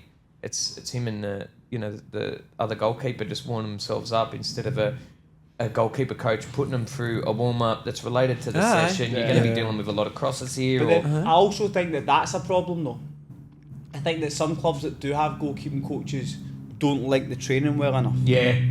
So like there's often the communication's not what it should be. So you get a goalkeeper that's doing a shot stopping session, and then that's a goalkeeping session. But now you come in with the team and it's crossing. Right. Well, if you told me that beforehand, then the session becomes crossing, so that we're going and we're ready for these actions. I think that's a real. I think that you look at low hanging fruits at the youth space. Kids develop quick. I think how quick a kid could develop if he's twice a week with his goalkeeping coach, as opposed to just hopefully I get better becoming a goalkeeper at training, because I mean it's nothing as a coach either, because it's so hard. If you're obviously a gaffer, if you're going like, well, I've got 21 lads to try and train here. There's 2 goalkeepers. We don't need a goalkeeper for any part of this here. Fuck, I don't know fucking know what to do with this goalkeeping. Yeah, Lads, can you sort yourself out when you're in 20 minutes? Yeah. And it's only 20 minutes. But 20 minutes, you can get a lot of time. You can get a long Yeah, time. for sure. Over 2 weeks, 4 weeks, etc., etc. Adds up. It's a big part. But it is a big part. It is a surprising one how it's never really been addressed. But it becomes staffing, budget. Like Chaz, obviously, you've been approached a few times by clubs, and like you're not going to get paid the money, the effort you'd require to coach 18 goalkeepers or 16 goalkeepers. I think it's something that is, as you say, the fact that it's almost a luxury. It's very undervalued in what it is. Goalkeeping. Until a Saturday, and the keeper makes a shock on you. Like, that's it. fucking hell, rubbish. And do you know what's the worst part? They don't have a goalkeeping coach, but then they tell the goalkeeper what they've done wrong. Yeah. But it's nonsense. Like sometimes I'll goalkeepers show me a video and say the coach says this, and it couldn't be further from the truth. Yeah. There's so many other things that happen that are the result in the goalkeeper making a certain decision. Maybe it was the wrong decision, but it's the wrong decision based on 1, 2, 3, 4, 5 other contributors, as opposed to them just making a bad decision. Do you know what I mean? I'm filling out one of our goalkeepers at the moment, so especially when we're under pressure and I can see forward runs happening and they're going to get in behind, and if someone's a little bit faster than the other, stay high. Just so attack's coming at him, I'm saying stay up because they're about to play the ball forward. You'll clean it up for us. He's looking at me like, this guy's fucking mad. Got 4 players running at me. He wants me to stay high. That's true. That's again, it's just the way the game's changed. Even like for me, Gabe wants me to stay higher than I'm naturally comfortable being. Yeah, You know what I mean? Yeah. Because of when I played, it wasn't such a big thing. Yeah. So it's just again. Hey, you'll rarely see a game in NPL 1 where someone doesn't try to clip one for a half-way line. Oh, Every week I see it. Someone tries to clip one for a half-way line. because sometimes Because everyone knows goalkeepers mental. are off there. Aye. But then risk reward, innit? That's Because a lot of it, time, things 100%. I keep a clean something up or sweep pretty well. Put this out on Saturday night then, because otherwise my keeper will get chipped. Oh, mate, that'd be fucking hilarious. That would be so I funny. actually, just well, I remember, I wanted to mention that thing about Ride Magic. So again, if someone from Ride Magic can confirm this, but someone messaged us yesterday saying that Ride Magic, because obviously transfer window, that Ride Magic have put a 1.7k release clause on every player in first grade. Don't know if that's true, but It's crazy. that is mad Yeah. $1,700. for an NPL 3 player. That'd be your market value on transfer market. 1.7k. Yeah, so I don't know how true it is, but yeah, it came from a source. Yeah.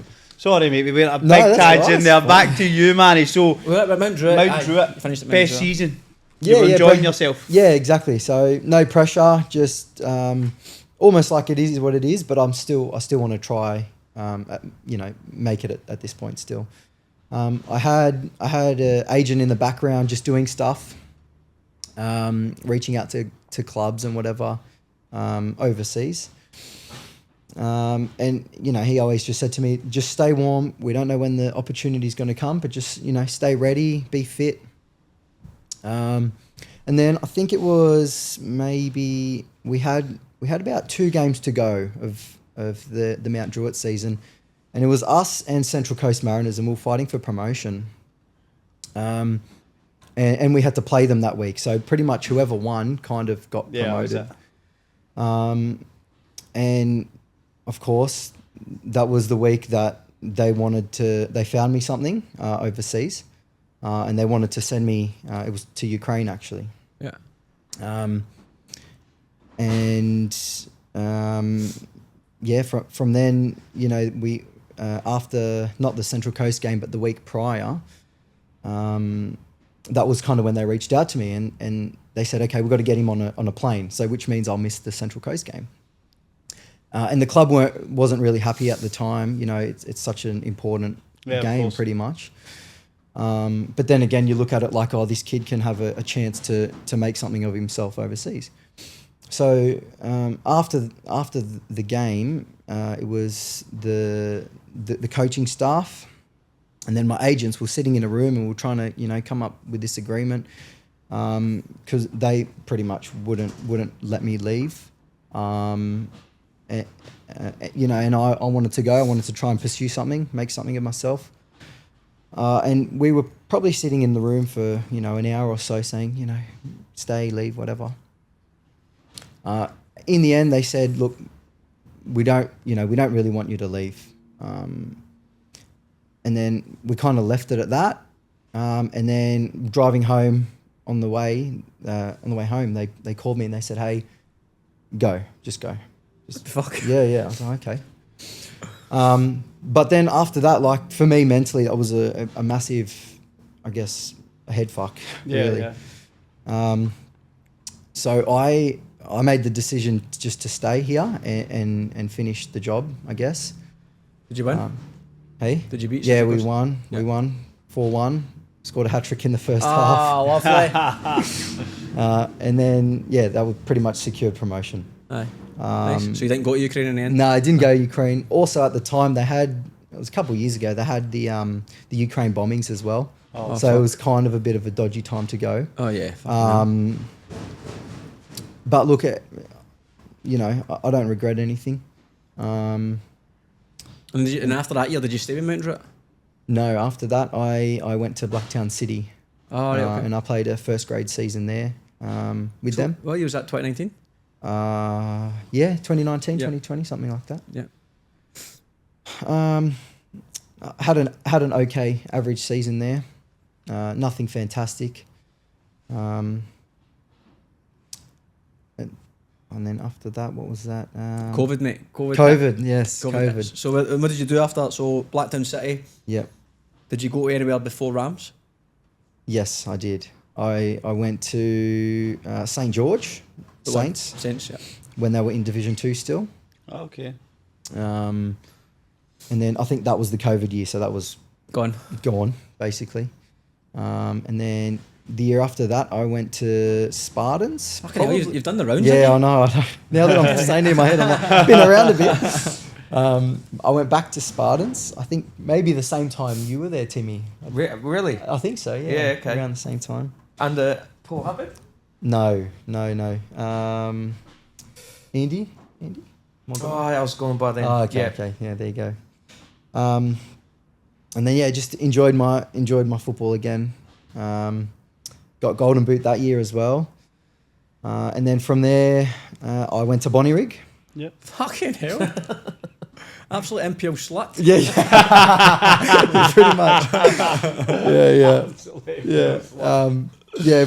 The year that we bottled the promotion that year with Bonnyrigg. Oh, was it? no. Yeah, that was the year.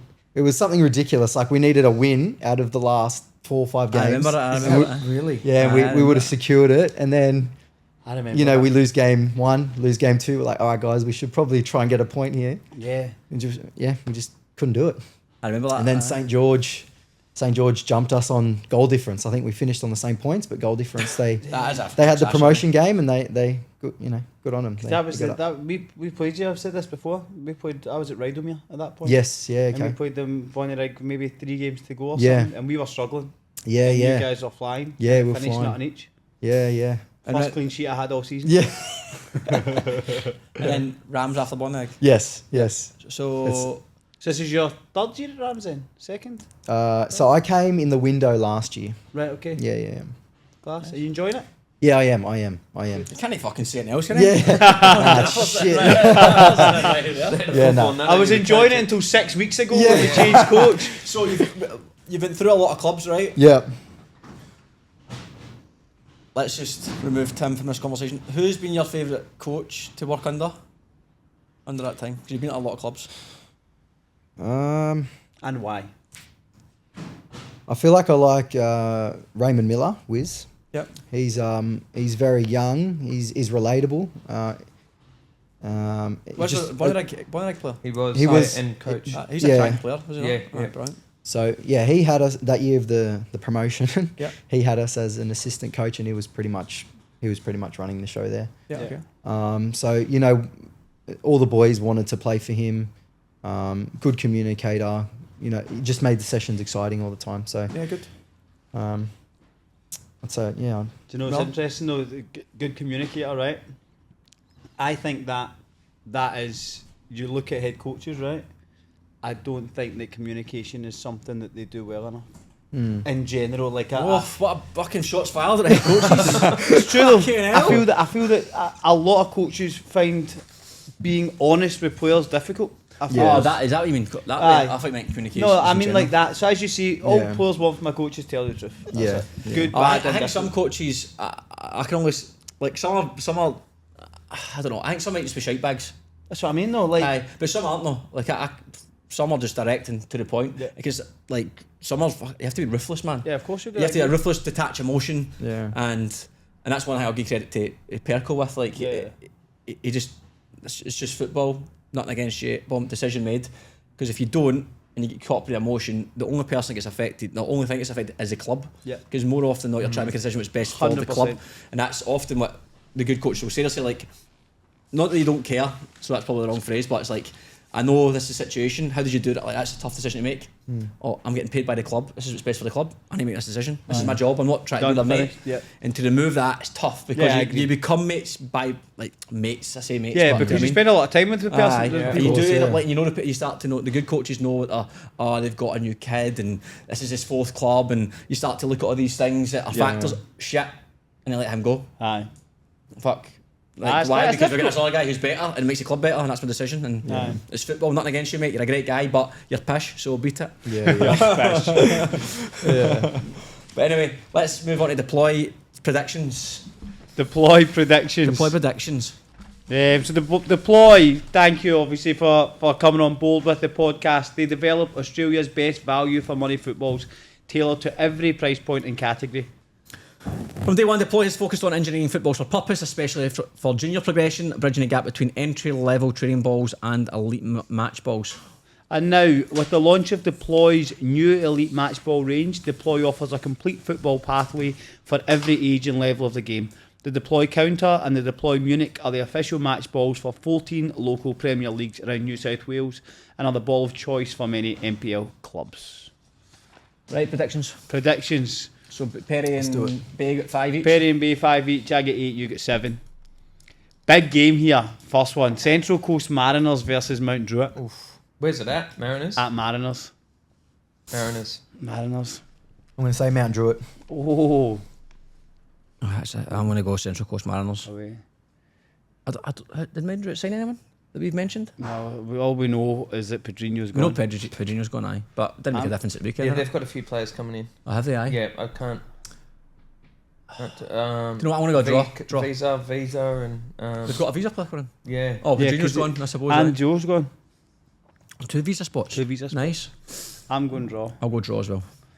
Rockdale at home to Sutherland. Rockdale. Yeah, Rockdale. Rockdale. Rough. Yep. Sydney Olympic at home to Blacktown City. I'm going Olympic. I'm going to say draw. Yeah, I'm going to go draw as well. Draw. St George, I'm not sure which one at home to Apia. Oh, that's useless, isn't it? How It was it? St George, I'll check quickly. St George. Apia. Regardless. Regardless. To be honest with you, I'm the same. I'll go regardless Apia. Apia playing, getting a lot of results just now. Yeah. They're on fire. Yeah, lock it in, Apia. I would love Apia to drop points, but I think It's they'll St George Saints Bay. win. Be a tough game. Away from home, Apia. Yeah, That'll I'm be a going to tough go game. draw. Sorry, so I've went draw. Gary, Apia. I'll go Apia. Apia, Tim. Apia. Apia, Manny. Dully at home to Rowdomere. Rowdomere. No. Aye, Rowdomere. Yeah, I'm going to say Rowdomere. They're playing well. Rattle me. I'm going to say draw. Bonnyrigg at home to Bankstown. City or United? Bankstown City. I'm going to go Bonnyrigg. I want to go. Bankstown. Can Bonnyrigg play new signings? Yeah. Fuck it, Bonnyrigg. I've went ID Bonnyrigg. Bonnyrigg. Here we go. Yeah, go Bonnyrigg. Bonnyrigg. Because Bankstown have been struggling a wee bit. Yeah, Yeah. they have dropped some Yeah. points. Tigers at home to Jets. Tigers. Tigers. I'm going Jets. I want to go draw. Shite bag. And Bulls at home to Blacktown Spartans. Draw. Yeah, draw. Bulls. Draw. I'm going Bulls as well. Right, NPL 3, Hurstville at home to Prospectual United. Oh, decent. Big game. Yeah. I'm going Hurstville, but Yeah, Hurstville. Yeah. Hurstville. Aye, I'll go Zagreb as well. Central Coast United at home to Dunbar. Dunbar. I'm gonna say went draw. Dunbar as well. Draw for Manny.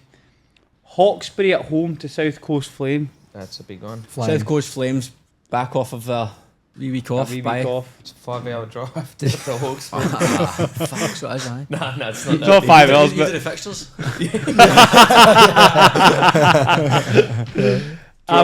draw.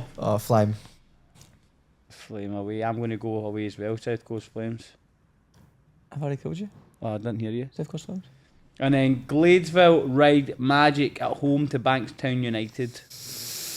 I went Bankstown United. I'm gonna go ride Magic. Yeah, so am I. Ride. Yeah. Home. That's us, gents. Done. Thanks, lads. Thanks, for your Thanks time. very much for your Thank time. you. Cheers, lads. Appreciate it. Thank you. Yeah, good exercise, man. Yeah.